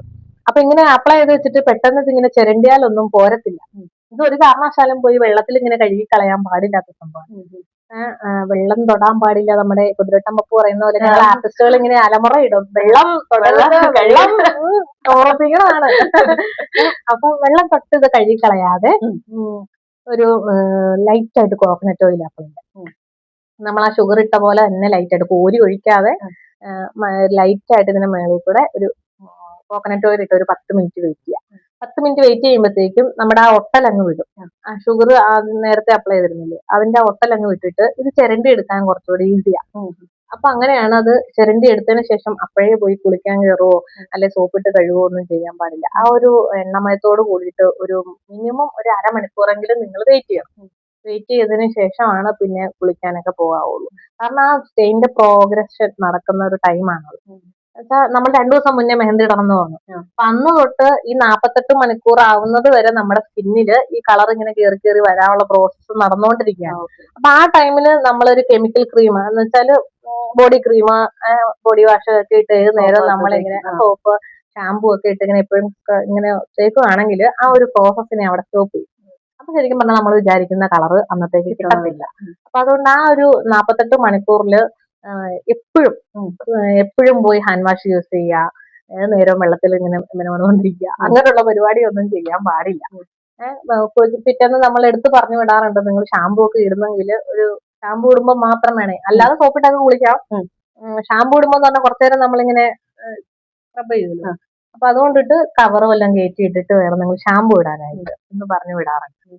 അതുപോലെ തന്നെ ഇപ്പം വെഡിങ് ഒക്കെ ആകുമ്പോൾ കയ്യില് ഹെയർ ഉള്ള ഒരുപാട് ആൾക്കാർ കാണുമല്ലോ. അപ്പൊ എന്നെ സംബന്ധിച്ച് അങ്ങനെ ഒരു പ്രശ്നമില്ല. പക്ഷെ അത് എന്റെ ഫ്രണ്ട്സിനൊക്കെ ഉണ്ട്, നല്ല ഹെയർ ഉണ്ട്. അപ്പൊ അവരെയൊക്കെ മൈലാഞ്ചി ഇട്ട് പറിക്കുമ്പോൾ വേരെടുക്കില്ലേ, ചിലർ വാഷ് ചെയ്യും, പിന്നെ ചിലർ വാഷ് ചെയ്യാൻ പറ്റാത്ത ആൾക്കാരുണ്ടായിരിക്കും. അലർജി ആകുന്ന കുട്ടികളുണ്ട്. അപ്പൊ അവർക്ക് എങ്ങനെയാണിത് അവർക്ക് വർക്ക് ആവുന്നതെന്ന് വെച്ചാൽ നമുക്ക് ഹെയർ ഉണ്ടെങ്കിൽ ഉള്ള ഒരു പ്രശ്നം എന്താന്ന് വെച്ചാല് മെഹന്തി വരയ്ക്കുമ്പോ അത് സ്കിന്നിൽ ടച്ച് ചെയ്യാതെ വരയ്ക്കാൻ പറ്റുള്ളൂ. എന്നുവെച്ചാൽ ഹെയർ ഇപ്പൊ എന്റെ കയ്യിൽ ഹെയർ ഉണ്ട്. അപ്പൊ ഇതിന്റെ മുകളിലൂടെ ഞാനൊരു ലൈൻ വരയ്ക്കുകയാണെങ്കിൽ ശരിക്കും പറഞ്ഞാൽ സ്കിന്നിൽ അത് ടച്ച് ആവുന്നില്ല. അപ്പൊ എന്ന് പറഞ്ഞാൽ നമുക്കൊരു പെർഫെക്ഷൻ പോവാണ്. അപ്പൊ ടച്ച് ചെയ്ത് വരയ്ക്കണമെങ്കിൽ ഞാൻ അതിനെ ആ സ്കിന്നിനോട് ചേർത്ത് വെച്ച് വരയ്ക്കുമ്പോൾ ആ ലൈൻ ഒരിക്കലും പെർഫെക്റ്റ് ആവത്തില്ല. അപ്പൊ അത് നമ്മുടെ വർക്കിന്റെ പെർഫെക്ഷനെ നീറ്റ്നെസ്സിനെ അത് ബാധിക്കുന്നുണ്ട്. അപ്പൊ ഏറ്റവും നല്ല ക്ലിയർ ആയിട്ട് വരയ്ക്കാൻ വേണ്ടിയിട്ടാണ് നമ്മൾ ബ്രൈഡിനോട് എടുത്ത് പറയുന്നത്, മെഹന്തി ഇടുന്നതിന്റെ അന്നത്തെ ദിവസം വാക്സ് ചെയ്യാൻ പാടില്ല, കാരണം അത് വല്ല കെമിക്കൽ എന്തെങ്കിലും ക്രീം ഒക്കെ ഇട്ടിട്ടൊക്കെയാണ് ചെയ്യുന്നതെങ്കിൽ അന്ന് നമ്മൾ മെഹന്തി ഇട്ടാൽ അത് കളർ വരാൻ ബുദ്ധിമുട്ടാണ്. അപ്പൊ മെഹന്തി ഇടുന്നതിന്റെ തലേ ദിവസം വേണം നിങ്ങൾ വാക്സ് ചെയ്യാനായിട്ടെന്ന് പറയാറുണ്ട്. അപ്പൊ ചിലർ ചോദിക്കും ഞങ്ങൾ ഇതുവരെ വാക്സ് ചെയ്തിട്ടില്ല ചേച്ചി, വാക്സ് ചെയ്യാൻ പേടിയാണ്, ഞാൻ ജസ്റ്റ് ഇങ്ങനെ ഷേവ് ചെയ്താൽ മതിയോ? അതാണേലും മതി, കുഴപ്പമില്ല. വാക്സ് ചെയ്യാതെ ചെയ്താൽ നമ്മളെ ചെയ്യുന്ന വർക്കിന്റെ നീറ്റ്നെസിനെയും പെർഫെക്ഷനെയും അത് ബാധിക്കും. അപ്പം ഗ്യാപ്പുകളൊക്കെ ഉണ്ടാകാനുള്ള ചാൻസ് ഉണ്ടല്ലേ? ഗ്യാപ്പ് ഒന്നല്ല, അതിന് നമ്മൾ ലൈൻസ് ആണ് പെർഫെക്റ്റ് ആയിട്ട് വരുന്നത് എപ്പോഴും. ലൈൻസ് വരയ്ക്കുമ്പോഴാണ് അതിനകത്താണ് നമുക്ക് നമ്മുടെ ആ വർക്കിന്റെ നീറ്റ്നെസ് അറിയാൻ പറ്റുന്നത്. അത് കട്ട് ചെയ്ത് പോയി അല്ലെങ്കിൽ അതിങ്ങനെ എന്താ പറയാ വളഞ്ഞു പൊളഞ്ഞൊക്കെ പോയാൽ ആ ഡിസൈനിന്റെ ഭംഗിയൊക്കെ അങ്ങ് പോകും. അപ്പൊ ഏറ്റവും പെട്ടെന്ന് വരയ്ക്കാൻ സഹായിക്കുന്നത് ഈ ഹെയർ ഇല്ലാതിരിക്കുന്ന ഒരു കയ്യിലാണ്. അപ്പൊ എല്ലാ ബ്രൈഡിനോട് എടുത്ത് പറയാറുണ്ട്, നമ്മള് മെഹന്തി ഇടുന്ന ദിവസം വാക്സ് ചെയ്യരുത്, അതിനൊരു ദിവസം മുമ്പ് ചെയ്യുക. അപ്പൊ വാക്സ് ചെയ്യുമ്പോൾ നന്നായിട്ട് വരയ്ക്കാം. അപ്പൊ ഇത്രയും ടിപ്പുകൾ പറഞ്ഞു കൊടുക്കുന്ന ഒരു ആർട്ടിസ്റ്റിനെ എനിക്ക് പരിചയമില്ല കേട്ടോ. കാരണം എല്ലാരും ഒന്നും പറയില്ല. അപ്പം ടിപ്പുകളുണ്ട്, അതൊക്കെ നമുക്ക് ചിലത് ചെയ്യാൻ പറ്റുമെന്നൊക്കെ പറയുന്നത്. പക്ഷെ ഇപ്പൊ എനിക്ക് തോന്നുന്നു ഒരു ഏകദേശം ഒരു 90% കാര്യങ്ങളും പറഞ്ഞു കഴിഞ്ഞു. ഞാൻ ചോദിക്കാൻ തന്നെ പറയാം, ഞാൻ ഒന്ന് ഇങ്ങനെ ഹൈഡ് ചെയ്തായിരുന്നു. കാരണം എല്ലാം ഒന്നും ചോദിക്കണ്ട, കാരണം അതൊക്കെ ഒരു പ്രൊഫഷണൽ ആയിട്ട് നടക്കുന്ന ആളല്ലേ, അവർക്കൊരു പേഴ്സണൽ ആയിട്ട് കുറച്ച് കാര്യങ്ങളേ ഉള്ളൂ. അവരുടെ ഒരു സർക്കിളിൽ മാത്രം ഷെയർ ചെയ്യുന്ന കാര്യങ്ങളായിരിക്കുമല്ലോ എന്നോർത്താണ് ചോദിക്കുന്നത്. പക്ഷെ അതെല്ലാം പറഞ്ഞു. എങ്ങനെ? ഓക്കെ. അത് മാത്രല്ല, കുട്ടികളെ പഠിപ്പിക്കുന്നുണ്ട്. ഞാൻ നിലവിൽ മെഹന്തി ക്ലാസ് ഒക്കെ എടുത്തു കൊടുക്കുന്നുണ്ട്. അപ്പം ഞാൻ ആദ്യമൊക്കെ ഇങ്ങനെ എടുത്തു കൊടുക്കുമ്പോ എന്തൊക്കെ പറഞ്ഞു കൊടുക്കണം എന്നൊക്കെ ആദ്യം എനിക്കൊരു കൺഫ്യൂഷൻ ഉണ്ടായിരുന്നു. പിന്നെ ഞാൻ ഓർത്തു, ഞാൻ വന്ന വഴികളിലൂടെ ഞാൻ തിരിച്ച് ചിന്തിക്കുമ്പോ ഞാൻ ഒരാളുടെ അടുത്ത് പോയി ഒരു കാര്യം ചോദിക്കുന്നു, അപ്പം എല്ലാ കാര്യങ്ങളും ഒരാളടുത്ത് നിന്ന് കിട്ടാറില്ലല്ലോ. അപ്പൊ അടുത്തടുത്ത് പോയി ചോദിക്കുന്നു. അങ്ങനെ ഒരുപാട് പേരിൽ നിന്നാണ് എനിക്ക് ഒരുപാട് കാര്യങ്ങൾ കിട്ടിയത്. അപ്പൊ അതുപോലെ തന്നെ ഞാനൊരു കുറച്ച് കാര്യം മാത്രം ഒരാളെ പഠിപ്പിച്ച് വിട്ടാല് അവർക്ക് നാളെ അടുത്ത ഡൗട്ട് വരുമ്പോ അല്ലെ ഇത് എങ്ങനെയായിരുന്നു വരയ്ക്കണ്ടേ, അല്ലെ ഇതിന് എന്ത് ചെയ്യണമായിരുന്നു, അപ്പൊ ഇവർ ഒരുപാട് വീണ്ടും ഇങ്ങനെ എന്താ പറയാ പലരിലേക്ക് പോകേണ്ട സാഹചര്യം. അതിലുപരി എന്നാൽ കഴിയുന്നത് എനിക്കറിയാവുന്നത് അത്രയും അവരിലോട്ട് എത്തട്ടെ. അപ്പൊ അതിനുശേഷം വീണ്ടും എന്തെങ്കിലും ഒബ്സർവ് ചെയ്യാനുണ്ടോ അല്ലെങ്കിൽ സെർച്ച് ചെയ്യാനുണ്ടെങ്കിൽ സ്വയം ചെയ്യട്ടെ. അതായിരുന്നു എന്റെ ഒരു കൺസെപ്റ്റ്. അപ്പൊ പഠിക്കാൻ വരുമ്പോ ഡീറ്റെയിൽ ആയിട്ട് ഇപ്പം നിലവിൽ ഇപ്പൊ പഠിച്ചോണ്ടിരിക്കുന്ന കുട്ടികള് എന്റെ അടുത്ത് പറഞ്ഞ കാര്യമാണ്, ഇന്ന് വരെ ഞാനൊരു ലോട്ടസ് വരച്ചിട്ടില്ല. ലോട്ടസിന്റെ ഡിസൈൻ ആരെങ്കിലും എടുത്ത് കാണിക്കുമ്പോൾ എനിക്ക് പേടിയായിരിക്കും. ഞാനത് എനിക്ക് എന്നെ കൊണ്ട് പറ്റില്ല എന്ന് പറയും. എന്തെങ്കിലും ഒഴിവൊഴിവ് പറഞ്ഞ് ഞാനത് മാറ്റി വെക്കും. ഞാൻ ലോട്ടസ് ഇതുവരെ വരച്ചില്ല, എനിക്ക് വരയ്ക്കാനുള്ള ധൈര്യമില്ല. ആയിക്കോട്ടെ, അപ്പൊ പഠിക്കാൻ വന്നിരിക്കുകയാണ്. അപ്പൊ ഞാൻ പറഞ്ഞു, നീ ജസ്റ്റ് ഒരു ലോട്ടസ് വരയ്ക്കുക. ഇല്ല, ഞാൻ വരയ്ക്കത്തില്ല, ഞാൻ ഇതുവരെ വരച്ചിട്ടില്ല. ഞാൻ പറഞ്ഞു, എന്നാ ഞാൻ ടിപ്പ് പറഞ്ഞുതരാം, അതെങ്ങനെ വരയ്ക്കണ്ടേന്നുള്ള A to Z കാര്യങ്ങൾ ഞാൻ പറഞ്ഞുതരാം. അങ്ങനെ പറഞ്ഞത് ഇപ്പൊ ഒറ്റ ദിവസം കൊണ്ട് നല്ല പെർഫെക്റ്റ് ആയിട്ട് ലോട്ടസ് വരയ്ക്കാണ്. ഞാൻ അടുത്ത് വെച്ചു, ഇനി പേടിയുണ്ടോ? ഇനി ആരെങ്കിലും ഒരു ഡിസൈൻ കൊണ്ടുവന്നിട്ട് അതിനകത്ത് ലോട്ടസ് ഉണ്ടെങ്കിൽ വരയ്ക്കാൻ മടിയുണ്ടോ? ഇല്ല, ഞാൻ വരയ്ക്കും. അപ്പൊ ജസ്റ്റ് പഠിപ്പിക്കുന്നതിലുപരി അവരെന്താണ് തിരുത്തേണ്ടത്, അവരെ കൊണ്ടൊന്ന് ചെയ്യിപ്പിച്ചു നോക്കി അവരിൽ എന്തൊക്കെ മാറ്റം അവരാ വരയ്ക്കുന്നതില് അങ്ങനെ ഡീറ്റെയിൽ ചെയ്തിട്ടും കൂടെയാണ് നമ്മൾ പറഞ്ഞു കൊടുക്കുന്നത്. അതുപോലെ പീക്കോക്ക് ഒട്ടും വരയ്ക്കാത്തൊരു കുട്ടി, വരച്ചിട്ടേ ഇല്ല. അപ്പൊ പറയും, ആഗ്രഹമുണ്ട് ചേച്ചി, എനിക്ക് ഇഷ്ടമുണ്ട്. ആഗ്രഹമുണ്ട്, ഇഷ്ടമുണ്ടെങ്കിൽ നമ്മൾ ട്രൈ ചെയ്താൽ പോരെ. അപ്പൊ ജസ്റ്റ് ഒന്ന് വരയ്ക്കേ, ജസ്റ്റ് ഒന്ന് വരച്ചിട്ട് അതിനകത്ത് ഇനി എന്തൊക്കെ മാറ്റം കൊണ്ടുവന്നെന്ന് ഞാൻ വേണേ പറഞ്ഞു തരാം. അപ്പൊ അങ്ങനെ പറഞ്ഞു കൊടുത്തപ്പോഴത്തേക്കും നല്ല അടിപൊളി പീക്കോക്കൊക്കെ വരച്ച് സെറ്റാക്കിയിട്ടുണ്ട്. അപ്പൊ എന്ത് കാര്യമാണെങ്കിലും ഡീറ്റെയിൽ ആയിട്ട് കൊടുത്താൽ അത് അവർക്ക് ആഗ്രഹം ഉണ്ടെങ്കിൽ അവരതിനകത്ത് 100% എന്നെ കൊണ്ട് പറ്റുന്ന ഒരു കോൺഫിഡൻസ് കൂടെ ആക്കി എടുക്കണം. അങ്ങനെയാണെങ്കിൽ അവരത് ചെയ്യും. അപ്പൊ നമുക്ക് ഡീറ്റെയിൽ ആയിട്ട് എല്ലാവർക്കും പറഞ്ഞു കൊടുക്കാന്നുള്ളത് മെഹന്തി ക്ലാസ്സിലും കൂടെ ചെയ്യുന്നതുകൊണ്ട് അത് അവർക്ക് യൂസ്ഫുൾ ആണ്. ഇനി എനിക്ക് മെയിൻ ആയിട്ട് ചോദിക്കുന്ന കാര്യം അച്ചീവ്മെന്റ്സ്. എനിക്കറിയാം, ചേച്ചി തന്നെ പറഞ്ഞത് കേൾക്കണമെന്നാണ് എനിക്ക് ആഗ്രഹം. ആ ഒരു പലർക്കും അല്ല, നമ്മളൊന്നും ചെറിയൊരു എഫേർട്ട് ഇട്ടാൽ കിട്ടുന്ന കാര്യമല്ല. എന്താണ് ഒരു വേൾഡ് വൈഡ് റെക്കോർഡ് ബുക്ക്, ഒരു വേൾഡ് വൈഡ് റെക്കോർഡ് ബുക്ക് എന്ന് സാരമായിട്ട് പറയുകയാണ്. വേൾഡ് വൈഡ് റെക്കോർഡ് ബുക്ക് കിട്ടുക അല്ലെ, അത് നേടിയെടുത്ത ഒരാളാണ്. അതെന്താന്ന് വെച്ചാല്, എനിക്കൊരു ഞാൻ ഇത്രയും വർഷം വർക്ക് ചെയ്യുന്നുണ്ടെങ്കിലും ഒരു ഭയങ്കര ഒരു കോൺഫിഡൻസ് കുറവ് ഒരു കാര്യത്തിലുണ്ടായിരുന്നു. എന്താന്ന് വെച്ചാല്, എന്നെ മിക്കപ്പോഴും കോമ്പറ്റീഷന്റെ പോസ്റ്റ് ഒക്കെ എവിടെയെങ്കിലൊക്കെ വരുമ്പോഴത്തേക്ക് എല്ലാവരും, ഞാനൊരു വരയ്ക്കുന്ന ആളാന്ന് അറിയാവുന്ന പിള്ളേരെല്ലാം എന്തെന്ന് വെച്ചാൽ ഇത് എനിക്ക് അയച്ചു തരും, ഇന്നടുത്ത് കോമ്പറ്റീഷൻ നടക്കുന്നുണ്ട്. അപ്പൊ എനിക്ക് ശരിക്കും പറഞ്ഞാൽ എനിക്ക് കോൺഫിഡൻസ് ഇല്ല. കാരണം അവിടെ ഒരു ടൈം ലിമിറ്റ് ഉണ്ട്. എല്ലാ കോമ്പറ്റീഷനും ഇത്ര നേരം തൊട്ട് ഇത്ര നേരം കൊണ്ട് അത് ഫിനിഷ് ചെയ്യാന്നൊരു ടാർഗറ്റ് ഉണ്ടല്ലോ. അപ്പൊ അതിനകത്ത് എനിക്ക് കോൺഫിഡൻസ് കുറവാണ്. കാരണം ഞാൻ എപ്പോഴും എന്റെ ബ്രൈഡിന് വൺ സൈഡ് ചെയ്യാൻ ഒരു 1.5 മണിക്കൂർ എടുക്കും.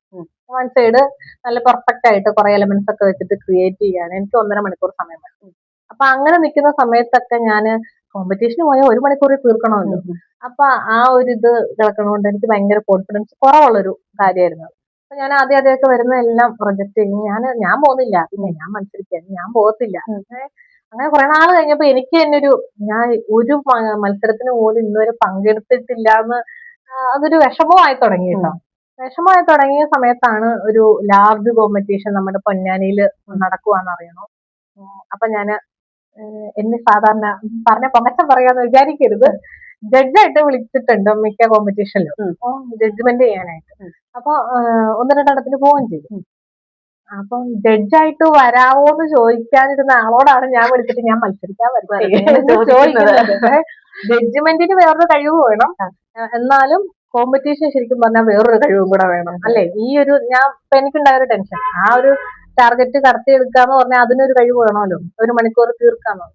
അപ്പം ഞാൻ തന്നെ അങ്ങോട്ട് ചോദിക്കുകയാണ്, ഞാൻ ജഡ്ജായിട്ട് വരുന്നില്ല, ഞാന് ഇത്തവണ മത്സരിക്കാൻ പോകുന്നു. മത്സരിക്കാനോ? അതെ മത്സരിക്കാം, വേറൊന്നും തോന്നരുത്.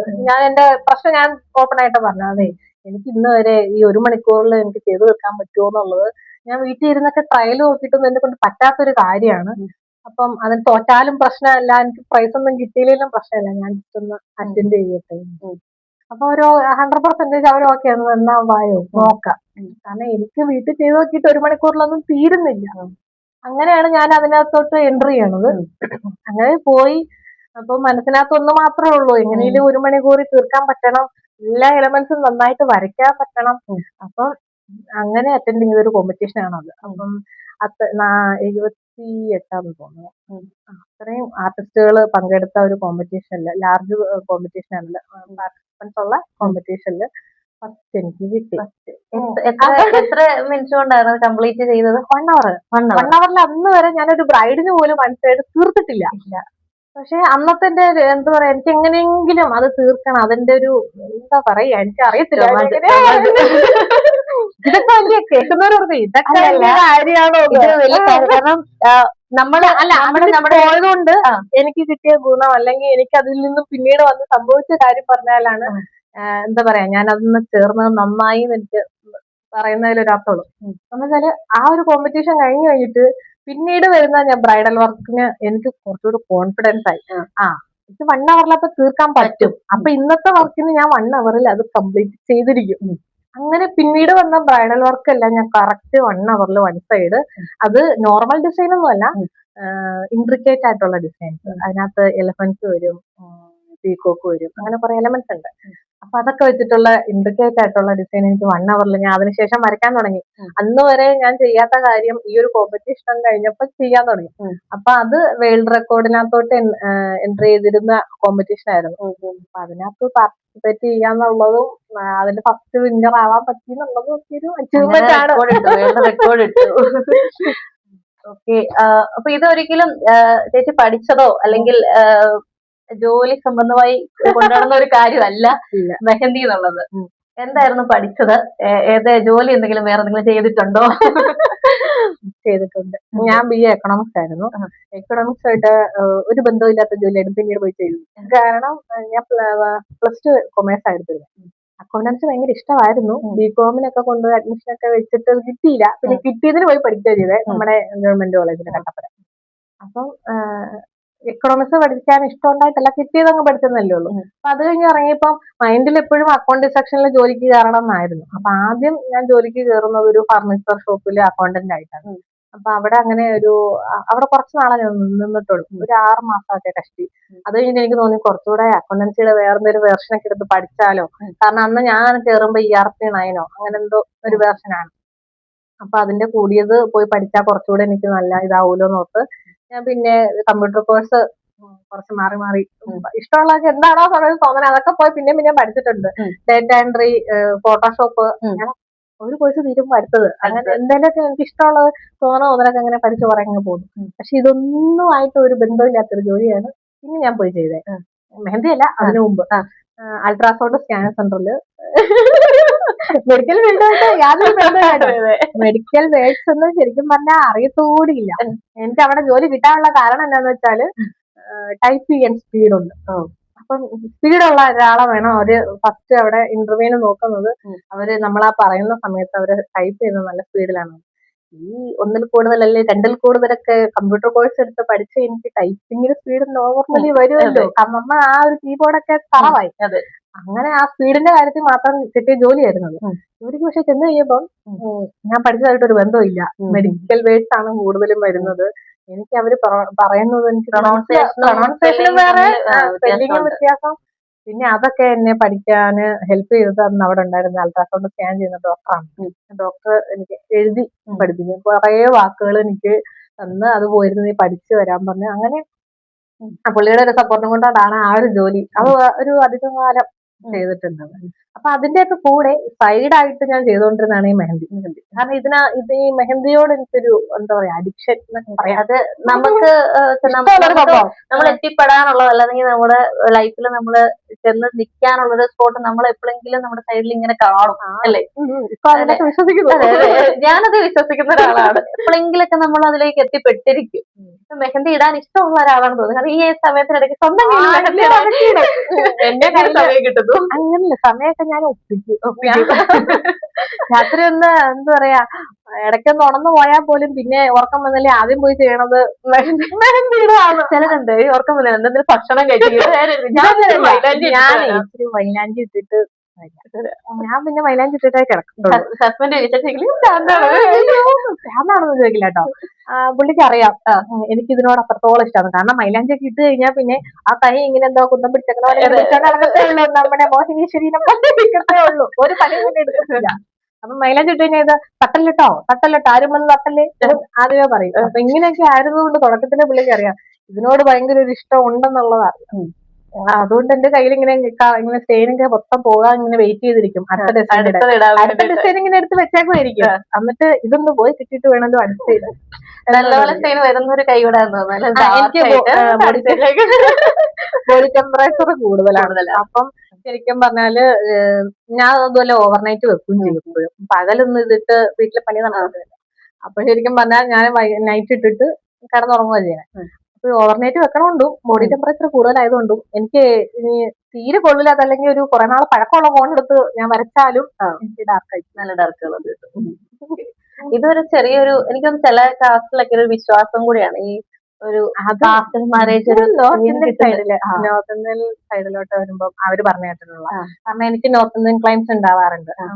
ഡെസ്റ്റിനേഷൻ വെഡിങ് ഒക്കെ വെക്കുമ്പോഴോ അല്ലെങ്കിൽ bride north Indian groom Mallu അല്ലെങ്കിൽ ബ്രൈഡ് മല്ലു അങ്ങനെ ഒക്കെ ഉള്ളവര് ഇവിടെ വന്ന് കല്യാണങ്ങളൊക്കെ വെക്കുമ്പോൾ നമ്മുടെ കേരളത്തിനകത്ത് കല്യാണം നടത്തുമ്പോൾ നോർത്ത് ഇന്ത്യൻ വർക്കുകൾ കിട്ടാറുണ്ട്. കാരണം ഈ പീക്കോക്ക്, എലിഫന്റ്, ബ്രൈഡ്, ഗ്രൂം അങ്ങനെയുള്ള എല്ലാ എലമെന്റ്സ് ഒക്കെ വരയ്ക്കുന്നത് കൊണ്ട് അവരുടെ മോഡലിലുള്ള ഡിസൈൻ നമ്മുടെ കേരളത്തിൽ കിട്ടുമെന്നായിരിക്കും അവരാദ്യം പിന്നെ നോക്കുന്നത്. അപ്പൊ അങ്ങനെയുള്ള വർക്കുകൾ കുറെ കിട്ടാറുണ്ട്. അപ്പൊ അവര് പറഞ്ഞു കേൾക്കുന്ന കാര്യമാണ് കല്യാണത്തിന് മൈലാഞ്ചി ഇട്ട് അതിന്റെ കളർ കൂടുതൽ വന്നിട്ടുണ്ടെങ്കിൽ ചെറുക്കന് ഭയങ്കര സ്നേഹമാണ് പെണ്ണിനോട്. അങ്ങനെ എന്തൊരു വിവാഹം ഞാനിങ്ങനെ കേട്ടിട്ടുണ്ട്. വിവാഹമായിട്ട് ബന്ധപ്പെട്ട് ദാമ്പത്യം സ്ട്രോങ് ആണെന്നുള്ളതിന്റെ ഡാർക്ക് കളർ കൂടുന്തോറും പിറ്റേ ദിവസം കണ്ട അവരെനിക്ക് തോന്നുന്നു അത് അതായത് നോക്കും മൈലാഞ്ചി കളർ ഉണ്ടോ. അപ്പൊ ഇങ്ങനെ ബ്രൈഡും പറയും നല്ല കളർ വരത്തില്ലേ, അവർക്കൊരു സന്തോഷമാണ്. എനിക്ക് ടെൻഷനാ വിളക്കൊക്കെ പിടിച്ച് കയറുമ്പോ അതൊരു ടെൻഷനാണ് അവർക്ക് ആ കാര്യം. അവർക്ക് ട്രഡീഷനാണ് ശരിക്കും പറഞ്ഞാൽ. അവരുടെ ഒരു ട്രഡീഷനിൽ നിന്ന് കുറെയൊക്കെ ഇങ്ങനെ കൾച്ചർ ചെയ്ത് ഇങ്ങോട്ട് വന്നേക്കുന്നതാണ് നമ്മുടെ മെഹന്തി എന്ന് പറയുന്ന ഒരു ഫംഗ്ഷൻ തന്നെ. അതെ അതെ. ഇപ്പൊ ശരിക്കും പറഞ്ഞാൽ മെഹന്തി മുമ്പ് നമ്മള് അരച്ചു വെച്ച് വെക്കുന്നു അത്രയൊക്കെ ഉള്ളായിരുന്നല്ലോ. അതിന് പിന്നെ ഡിസൈനിലോട്ട് മാറി. പിന്നെ മെഹന്തിക്ക് മാത്രമായിട്ടൊരു ഫംഗ്ഷൻ വരെയായി. പിന്നെ അത് കൂടാണ്ട് ഇപ്പം ട്രെൻഡിങ്ങിൽ പോകുന്ന ഒരു സംഭവം ലൈവായിട്ട് മെഹന്തി ഇടുക എന്നുള്ളത്. ബ്രൈഡിന് ലൈവായിട്ട് ഇരുന്ന് നമ്മൾ ഫംഗ്ഷന്റെ ഇടയ്ക്ക് ഇരുന്ന് ലൈവായി മെഹന്തി ഇട്ട് കൊടുക്കാറുണ്ട്. പിന്നെ വരുന്ന കസിൻസിന് മൊത്തം. നേരത്തെ എന്ന് പറഞ്ഞാൽ അങ്ങനെ എല്ലാവർക്കും വേണ്ടി ഒന്നും ചെയ്തില്ല. ഇപ്പം എന്റർടൈൻമെന്റ് ആയിട്ട് ഫംഗ്ഷന്റെ ഇടയിൽ മെഹന്തി ആർട്ടിസ്റ്റുകളും ഇരിക്കും. അപ്പം ആവശ്യമുള്ളവർ നമ്മുടെ അടുത്ത് പറയും ഇത്ര മണിക്കൂറാണ് നമ്മുടെ ഫംഗ്ഷൻ, ഇത്ര മണിക്കൂറിലോട്ട് നമുക്ക് വരുന്ന ഒരു 50 ഗസ്റ്റ് ഉണ്ടാവും, അല്ലെ 100 ഗസ്റ്റ് ഉണ്ടാവും, അല്ലെ 200 ഗസ്റ്റ് ഉണ്ടാവും. അപ്പൊ അവർക്ക് മെഹന്തി ഇടാൻ നിങ്ങൾക്ക് പറ്റുമോ എന്ന് ചോദിക്കുമ്പോൾ നമ്മളൊക്കെയാണ്. നമ്മുടെ ഒരു പ്രൊഫഷൻ ആണല്ലോ. അപ്പൊ അതിന് ഏതൊക്കെ മേഖലകളിലോട്ട് എത്തിക്കാൻ പറ്റുമോ അത്രയും നമ്മൾ എത്തിക്കാന്നുള്ളതാണ്. ബ്രൈഡിന് മാത്രം ഇടുന്നതിൽ നിന്നും ഇപ്പം ലൈവ് മെഹന്തി ഗസ്റ്റുകൾക്ക് ഇടാൻ തുടങ്ങി, ലൈവായിട്ടിരുന്ന ഗസ്റ്റുകൾക്ക് ഇടാൻ തുടങ്ങി. പിന്നെ ഇതിന് പണ്ട് തൊട്ടേ ഉണ്ട്. ഇപ്പൊ പിന്നെ ഇതിനായിട്ട് സ്റ്റാളുകൾ ഇടാൻ തുടങ്ങി. ഇതിന്റെ ഒക്കെ ഒരു സമയം ആകുമ്പോഴത്തേക്ക് ഒരു മെഹന്തി സ്റ്റാൾ. അങ്ങനെ മെഹന്തിയുടെ ഇത് ഒരു എന്താ പറയാ, മെഹന്തി എന്ന ഫീൽഡിനെ ഒരുപാട് ഇതിലോട്ട് എത്തിച്ചു തുടങ്ങിയിട്ടുണ്ട്. പിന്നെ ബേബി ഷവർ മെഹന്തി ഇപ്പൊ 7ാം മാസത്തെ ചടങ്ങില് ഹൈലൈറ്റ് ആണ്. ഹൈലൈറ്റ് ആണ്. അങ്ങനെ മെഹന്തിനെ എല്ലാ ഒരു മേഖലയിലോട്ടും എത്തിക്കുന്നുണ്ട് ശരിക്കും പറഞ്ഞാൽ. അതൊക്കെ കുറെയൊക്കെ നോർത്ത് ഇന്ത്യൻ സൈഡിൽ നിന്ന് ഇങ്ങോട്ടേക്ക് വന്നിരിക്കുന്നുണ്ട്. അത് പക്ഷെ ഇവിടെ നമ്മുടെ കേരളം അതൊക്കെ ഏറ്റെടുത്തു. നമ്മൾ ഇനി ഒരുപാട് ആളുകൾ ഉണ്ടാവും ഇപ്പം വീട്ടമ്മമാരായിട്ടിരിക്കുന്ന ആളുകള് അല്ലെങ്കിൽ സ്റ്റുഡൻസ്. അപ്പൊ ഈ ചെറിയ ചെറിയ എന്നെയൊക്കെ സംബന്ധിച്ച് മറ്റേ പൂ വരച്ച് നമ്മള് റോസാപ്പ് വരച്ച് ചെമ്പരത്തി പൂ അങ്ങനത്തെ പ്രശ്നമൊക്കെ ഉണ്ട്. വരച്ചു വരുമ്പോ ഞാൻ മെഹന്തി ഇടാന്നൊക്കെ പറഞ്ഞ് ഇങ്ങനെ ഡിസൈൻ ഒക്കെ കണ്ടുവെച്ച് ഇങ്ങനെ വരച്ചൊക്കെ വരുമ്പോഴത്തേനും അത് ചിലപ്പോ വേറെ ചിലപ്പോ ഇവിടെ തീരേണ്ട സാധനം ഞാൻ കേൾക്കുമ്പോ ഇവിടെ എത്തും. അപ്പൊ എന്നെ പിന്നെ ബാക്കിയിടാൻ സ്ഥലമില്ലെന്നാവും. അങ്ങനെയൊക്കെ ആവുന്നുണ്ട്. അപ്പൊ അങ്ങനെയുള്ള ആളുകൾക്ക് ഈ ഒരു ഫീൽഡിലോട്ട് വരാനും അല്ലെ ഈ ഫീൽഡല്ല മറ്റെന്തൊരു ഫീൽഡിലേക്ക് ഇങ്ങനെ നമ്മുടെ ഉള്ളിലുള്ള കഴിവ് നമുക്കൊരു പ്രൊഫഷനാക്കി മാറ്റിയെടുക്കാൻ ഒരു മോട്ടിവേഷൻ ആയിട്ട് എല്ലാവർക്കും വേണ്ടി ഒരു എന്തെങ്കിലും ചേച്ചിക്ക് പറയാനുണ്ടെങ്കിൽ ഈ അവസരത്തിലാവും. അല്ല, എന്ത് കഴിവുണ്ടെങ്കിലും നമ്മൾ അതിനെ പിന്നോട്ട് വെക്കാം. അതിനെ ഇച്ചിരൂടെ കഴിയട്ടെ, അല്ല ഇച്ചിരൂടെ കഴിഞ്ഞിട്ട് നമുക്ക് ചെയ്തു നോക്കാം. ഇപ്പൊ കേക്കൊക്കെ ഉണ്ടാക്കുന്നവരുണ്ട്. അപ്പം ആദ്യമായിട്ടൊക്കെ ഉണ്ടാക്കുമ്പോൾ അവർക്ക് അതിനെ ഇത് വിൽക്കാൻ പറ്റുന്നതാണോ അല്ലെ ഡിസൈൻ ചെയ്യണം, കുറെ കൺഫ്യൂഷൻസ് ഉണ്ട്. അതുപോലെ എല്ലാ പ്രൊഫഷനിലും ഉണ്ട്. നമുക്ക് കഴിവുകളുണ്ട്, പക്ഷേങ്കിൽ അതിനെ പുറത്തെടുക്കാൻ ഒരുപാട് സമയം എടുക്കുന്നവർ. അങ്ങനെ ശരിക്കും പറഞ്ഞാൽ സമയം എടുക്കരുത്. നിങ്ങളിങ്ങനെ മനസ്സിൽ ആലോചിച്ചുകൊണ്ടിരിക്കുന്നത് നിങ്ങൾക്ക് തോന്നിയോ, നിങ്ങൾക്ക് കോൺഫിഡൻസ് ഉണ്ടെങ്കിൽ അത് അപ്പം തന്നെ പറ്റുന്നത്രയും നേരത്തെ നിങ്ങൾ ആ ഒരു പ്രൊഫഷനിലോട്ട് കടന്നു വരാന്, അല്ലെങ്കിൽ എന്താ പറയാ, നമ്മളെ കൊണ്ട് ചെയ്യാൻ പറ്റുന്നത് എന്താണോ അതിനകത്തോട്ട് പെട്ടെന്ന് വരിക എന്നുള്ളതാണ്. അത് ശരിക്കും പറഞ്ഞാൽ അതിന് ഒരുപാട് സമയം എടുക്കരുത്. പിന്നെ ആവട്ടെ എന്നൊക്കെ പറഞ്ഞാൽ എനിക്കൊക്കെ ശരിക്കും പറഞ്ഞാൽ ചെറുപ്പം തൊട്ട് ഇങ്ങനെ വരയ്ക്കും. ആ വരയൊന്നും ഞാൻ നിർത്തിയിട്ടില്ല, ഇന്നുവരെ നിർത്തിയിട്ടില്ല. പക്ഷെ ഇങ്ങനെ വരുമ്പോൾ കടന്ന് ഓരോ സ്റ്റേജിലോട്ട് കയറുമ്പോഴത്തേക്കും പുതിയ അപ്ഡേറ്റ്സ് ആയിക്കൊണ്ടിരിക്കുക. അതാണ് ചെയ്യേണ്ടത്. നമ്മൾ ഇന്നത്തെ കാലത്തിനൊപ്പം അല്ലെ ട്രെൻഡിനൊപ്പം എന്നൊക്കെ പറയുന്ന പോലെ നമ്മുടെ കഴിവുകൾ ഉപയോഗിച്ചിട്ട് അപ്ഡേറ്റ് ആയിക്കൊണ്ടിരിക്കുക. അതിനായിട്ട് എല്ലാവരും ശ്രമിക്കണം. കാരണം അതിനൊരു പിന്നോക്കം വിചാരിക്കുകയോ അല്ലെ മടി വിചാരിക്കുകയോ ഒന്നും ചെയ്യരുത്. അല്ലെ കളിയാക്കുന്നവര് കാണും, തളർത്തുന്നവര് കാണും. അങ്ങനെ പരിഹാസം ഒരുപാടൊക്കെ ഏൽക്കേണ്ടി വരും. അത് അനുഭവം കൊണ്ട് മാത്രമല്ല, നമ്മുടെ എല്ലാ ചുറ്റുപാടിൽ നിന്നും കാണുന്നതാണ്. എല്ലാവരുടെ കാര്യങ്ങളിലും ആദ്യം കുറെ പരിഹസിച്ചവര് കാണും, കുറ്റം പറഞ്ഞവര് കാണും, തളർത്താനൊക്കെ കാണും. പക്ഷെ അതൊന്നും ഗൗനിക്കാതെ മുന്നോട്ട് പോകാന് നമ്മുടെ കഴിവിൽ വിശ്വസിക്കാം. നമ്മുടെ കഴിവിൽ വിശ്വസിക്കാം. എന്നിട്ട് അതുമായിട്ട് മുന്നോട്ട് പോകാൻ എല്ലാവരും റെഡിയായിട്ടിരിക്കണം. അങ്ങനെ ചെയ്യണം എന്നാണ് ഞാൻ പറയണത് കേട്ടോ. കാരണം നമ്മളൊരു മറ്റൊരു ബിസിനസ് ചെയ്യുന്നത് പോലെയല്ല. നമ്മളൊരു മറ്റൊരു സ്ഥാപനം ഇട്ട് നമ്മളവിടെ ഒരു തുണിക്കട ഇട്ട് നമ്മൾ അങ്ങനെ ഒരു ബിസിനസ് ചെയ്യുന്നതല്ല. നമ്മുടെ സ്വന്തം ഉള്ളിലുള്ള കഴിവ് അത് ഒരിക്കലും അതിന്റെ വാല്യൂ നഷ്ടപ്പെട്ടു പോകുന്നില്ല. നമ്മുടെ കഴിവ് അതിനൊരു കുറവായിട്ട്, അല്ലെങ്കിൽ അത് ഞാൻ ചെയ്താൽ ശരിയാകുമോ, അത് ഇന്നയാളും ചെയ്യുന്നതാണല്ലോ, അപ്പൊ അവർക്കൊരു വെല്ലുവിളിയോ, അങ്ങനൊന്നും അല്ല ചിന്തിക്കണ്ടേ. നമ്മളിൽ ആദ്യം ഞാൻ ശരിക്കും പറഞ്ഞാ എന്റെ സ്റ്റാറ്റസിലൊക്കെ എന്റെ വർക്കിന്റെ കൂടെ ഏറ്റവും കൂടുതൽ ഇടുന്നത് ഞാൻ എന്റെ ഫോട്ടോ. അത് എനിക്ക് എന്നെ ഭയങ്കര ഇഷ്ടമാണ്. ഞാൻ ശ്രദ്ധിക്കാറുണ്ട്. കോസ്റ്റ്യൂം അല്ല, ഞാൻ ടീച്ചർ കോസ്റ്റ്യൂംസിന്റെ ഫാനാണ്. കോസ്റ്റ്യൂം ആ ലുക്ക് പ്രസന്റ് ചെയ്യുന്ന ഒരു രീതി. അപ്പൊ ഞാന് ശരിക്കും പറഞ്ഞാ എന്നെ അതുപോലെ ഞാൻ ഇഷ്ടപ്പെടുന്നുണ്ട്. അത് കഴിഞ്ഞിട്ടാണ് ഞാൻ എന്റെ പ്രൊഫഷൻ പിടിക്കുന്നത്. അപ്പൊ നമ്മളെ ആദ്യം സ്നേഹിക്കുക, നമ്മുടെ കഴിവില് വിശ്വസിക്കുക, എന്നിട്ട് അതിനായിട്ട് മുന്നോട്ട് ഇറങ്ങുക. ബാക്കിയുള്ള എല്ലാ കാര്യങ്ങളൊക്കെ ചിന്തിക്കാൻ പോയാൽ ചിന്തിച്ചോണ്ട് അവിടെ ഇരിക്കത്തേ ഉള്ളൂ. ഒരു ശരിക്കും പറഞ്ഞ സീറോ ഇൻവെസ്റ്റ്മെന്റിൽ നമുക്ക് സ്റ്റാർട്ട് ചെയ്യാൻ പറ്റും. നമ്മുടെ സ്കില്ല് വെച്ചിട്ടുള്ള ഒരു പ്രൊഫഷൻ നമുക്ക് സീറോ ഇൻവെസ്റ്റ്മെന്റിൽ സ്റ്റാർട്ട് ചെയ്യാൻ പറ്റുമെന്നാണ് ഞാൻ വിശ്വസിക്കുന്നത്. അതെ, തീർച്ചയായിട്ടും അതിന് സാധിക്കും. കാരണം ഇപ്പൊ ഞാനിപ്പോ ഒരു ഷോപ്പ് ഇട്ടു, അതുകൊണ്ട് നിനക്ക് ഇൻവെസ്റ്റ്മെന്റ് ആയില്ലേ എന്ന് ചോദിക്കുന്നവര് കാണും. ഇപ്പൊ ഇത് കേൾക്കുമ്പോ അതല്ലല്ലോ നോക്കണ്ടേ. എനിക്ക് ഇൻവെസ്റ്റ്മെന്റ് ഇല്ലായിരുന്നെങ്കിലും എനിക്കിത് ചെയ്യാൻ പറ്റും. കാരണം എന്റെ വീട്ടിൽ ഞാനൊരു 10 പേരോട് പറയാണ്, അതെ ഞാൻ മൈലാഞ്ചി ഒക്കെ ഇടുന്നുണ്ട്, നിങ്ങളൊന്നും കൂടെ ഒന്ന് ഇടണേ ഫ്രണ്ട്സിനോട്. ഇത് നമ്മളൊരു 10 പേരോട് പറഞ്ഞാൽ അതിൽ 2 പേരെങ്കിലും അത് ചെയ്യും. എല്ലാരും തന്നെ ചെയ്യണമെന്ന് നമുക്ക് വാശി പിടിക്കാനൊന്നും പറ്റത്തില്ലല്ലോ. നമ്മൾ പറ്റുന്നത്ര ആളുകളിലോട്ട് അറിയിക്കുമ്പം നമ്മുടെ വീട്ടിൽ നമ്മളെ പോയി ചെയ്തില്ലെങ്കിലും വീട്ടിലോട്ട് വരാം എന്ന് പറഞ്ഞാൽ, ഞാൻ ഇപ്പൊ എന്റെ പ്രൊഫഷൻ വെച്ചിട്ടാണ് ഞാൻ പറയുന്നത്. അപ്പൊ വീട്ടിലോട്ട് വരാന്ന് പറയുമ്പോ എനിക്ക് അവിടെ വേറെ എന്താ ചെലവ് വരുന്നേ? ഇപ്പൊ ഷോപ്പ് തന്നെ ഇടണമെന്ന് വലിയ നിർബന്ധമൊന്നുമില്ല. നിങ്ങൾ മെഹന്തി ആർട്ടിസ്റ്റ് ആയിട്ട് വരാൻ മുന്നോട്ട് ഇങ്ങനെ മടിച്ചിരിക്കുന്നവരാണോ, കടന്നു പോരെ. ഇപ്പം എന്തെങ്കിലുമൊക്കെ ഹെൽപ്പ് വേണമെങ്കിൽ നിങ്ങൾ എന്നെ കോൺടാക്ട് ചെയ്യുക. നമ്പറൊക്കെ കമന്റിൽ ഇട്ടേക്കൂലേ, പഠിക്കണമെങ്കിലോ അല്ലെ വർക്കുകൾ എങ്ങനെയാ കിട്ടുന്നത്, അതിന്റെ ടിപ്സ്, എങ്ങനെ കൂടുതൽ ഓർഡറുകൾ നമുക്ക് കിട്ടും, അതിനെന്താ ചെയ്യണ്ടേ, അങ്ങനെയുള്ള ഒരുപാട് കാര്യങ്ങളുണ്ട്. നിങ്ങൾക്ക് എന്ത് ഡൗട്ട് ഉണ്ടെങ്കിലും മെഹന്തി ആയിട്ട് റിലേറ്റഡ് ആയിട്ടുള്ള എന്ത് സംശയം ഉണ്ടെങ്കിലും ചോദിച്ചു തരാൻ ഞാനിവിടെ ഉണ്ട്. ഒരു ധൈര്യം കൂടെയാണ്. പിന്നല്ലാതെ എല്ലാവർക്കും ഒരു ധൈര്യം. കേരളത്തിൽ എവിടെയായിരുന്നാലും നിങ്ങൾ എവിടെയായിരുന്നാലും കോണ്ടാക്ട് ചെയ്യാൻ പറ്റുന്ന ഒരാളാണ്. നമ്മളൊക്കെ ഒരുപാട് നമ്മള് ഇതിന്റെ കമന്റ് ബോക്സിൽ കൊടുത്തേക്കാം. ആവശ്യമുള്ളവർ നിങ്ങൾക്ക് ഡൗട്ടുകൾ ഉണ്ടെങ്കിൽ ചോദിച്ചു, ചേച്ചി റിപ്ലൈ തന്നിരിക്കും അല്ലേ?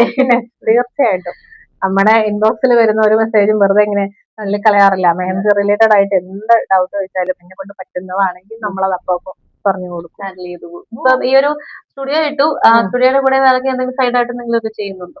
നമ്മള് സീസണിലാണല്ലോ നമുക്ക് ഏറ്റവും കൂടുതൽ വർക്ക് വരിക. അപ്പൊ സീസൺ അല്ലാത്തപ്പം എന്തെങ്കിലും ചെയ്തുകൊണ്ടിരിക്കണമല്ലോ. നമ്മള് എപ്പോഴും ഒരു ഓണായിട്ടിരിക്കുന്നതല്ലേ നമുക്ക് നല്ലത്. അപ്പൊ അതുകൊണ്ട് തന്നെ മെഹന്തി റിലേറ്റഡ് ആയിട്ടുള്ള ഔട്ട്ഫിറ്റ്, ഓർണമെന്റ്സ് ഒക്കെ റെന്റിന് കൊടുക്കാൻ വെച്ചിട്ടുണ്ട്. പിന്നെ കുറച്ച് ലെഹങ്കാസ് നമ്മൾ, കാരണം ലെഹങ്കയൊക്കെ വലിയ വലിയ തുകയൊക്കെ എടുത്തിട്ട് വെറുതെ അലമാരികളുടെ മൂലയെ കൊണ്ടുവന്ന് വെക്കുന്ന ഒരു സംഭവമാണ് ഇപ്പൊ മിക്കവരും ചെയ്യുന്നത്. അതിലുപരി മാറ്റി ചിന്തിക്കുക. കാരണം ഞാൻ എന്തിനാണ് 10-30,000 രൂപ കൊടുത്ത് ഒരു ലെഹങ്ക എടുത്തിട്ട് ഒരു ദിവസം ഇട്ട് ഒരു ഫോട്ടോഷൂട്ടും കഴിഞ്ഞിട്ട് പിന്നെ എന്തിനാ അത് അവിടെ വെക്കുന്നേ? അപ്പൊ അതിനുപരി നമ്മൾ ചെറിയൊരു റെന്റിന് കൊടുക്കാനൊരു പ്ലാൻ ഉണ്ട് ലെഹങ്കാസ്. അപ്പൊ ആ ഒരു റെന്റിന് എടുക്കാൻ നിങ്ങൾ യൂസ് ചെയ്യാതെ തിരിച്ചു കൊണ്ടുവന്ന് തരിക. അപ്പൊ ആ ഒരു പേയ്മെന്റ് നമുക്ക് അവിടെ വലിയ നല്ലൊരു കാര്യമാണ്. ഇപ്പൊ പലരും നമ്മൾ നോക്കുന്ന ഒറ്റ ദിവസത്തേന് അത് മേടിച്ചാൽ അത് പിന്നെ യൂസ് ഇല്ലാന്ന് ഓർത്തിട്ട് പലരുടെയും എന്താ പറയാ, ഇതിനു മുമ്പ് കല്യാണം കഴിഞ്ഞവരുടെ, എൻഗേജ്മെന്റ് കഴിഞ്ഞവരുടെ ഒക്കെ എടുത്ത് ഇപ്പം ലെഹങ്ക എന്തെന്ന് ചോദിച്ചാൽ വാങ്ങിയവരാണെങ്കിൽ അത് അവിടെ ചുമ്മാ ഇരിപ്പുണ്ട് ചേച്ചി എന്നാ പറയണേ.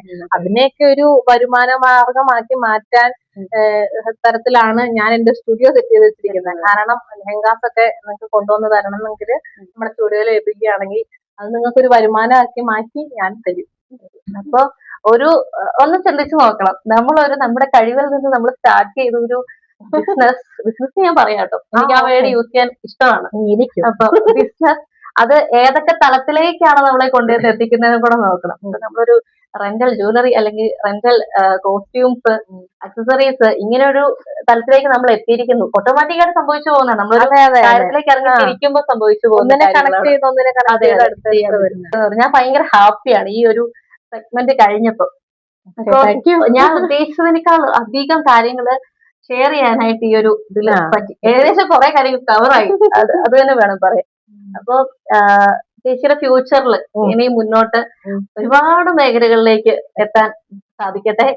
എല്ലാവിധ ആശംസകളും നേരുന്നു. ഒപ്പം ഒരുപാട് താങ്ക്സ് ഈ ഒരു സമയം എനിക്ക് വേണ്ടി, നമ്മുടെ ചാനലിന് വേണ്ടി എന്നോടൊപ്പം സംസാരിക്കാൻ ചെലവഴിച്ചതിന് ഒരുപാട് നന്ദിയുണ്ട്. Thank you. അപ്പോ മറ്റൊരു എപ്പിസോഡിൽ വീണ്ടും കാണാം. അതുവരെ ബൈ ബൈ.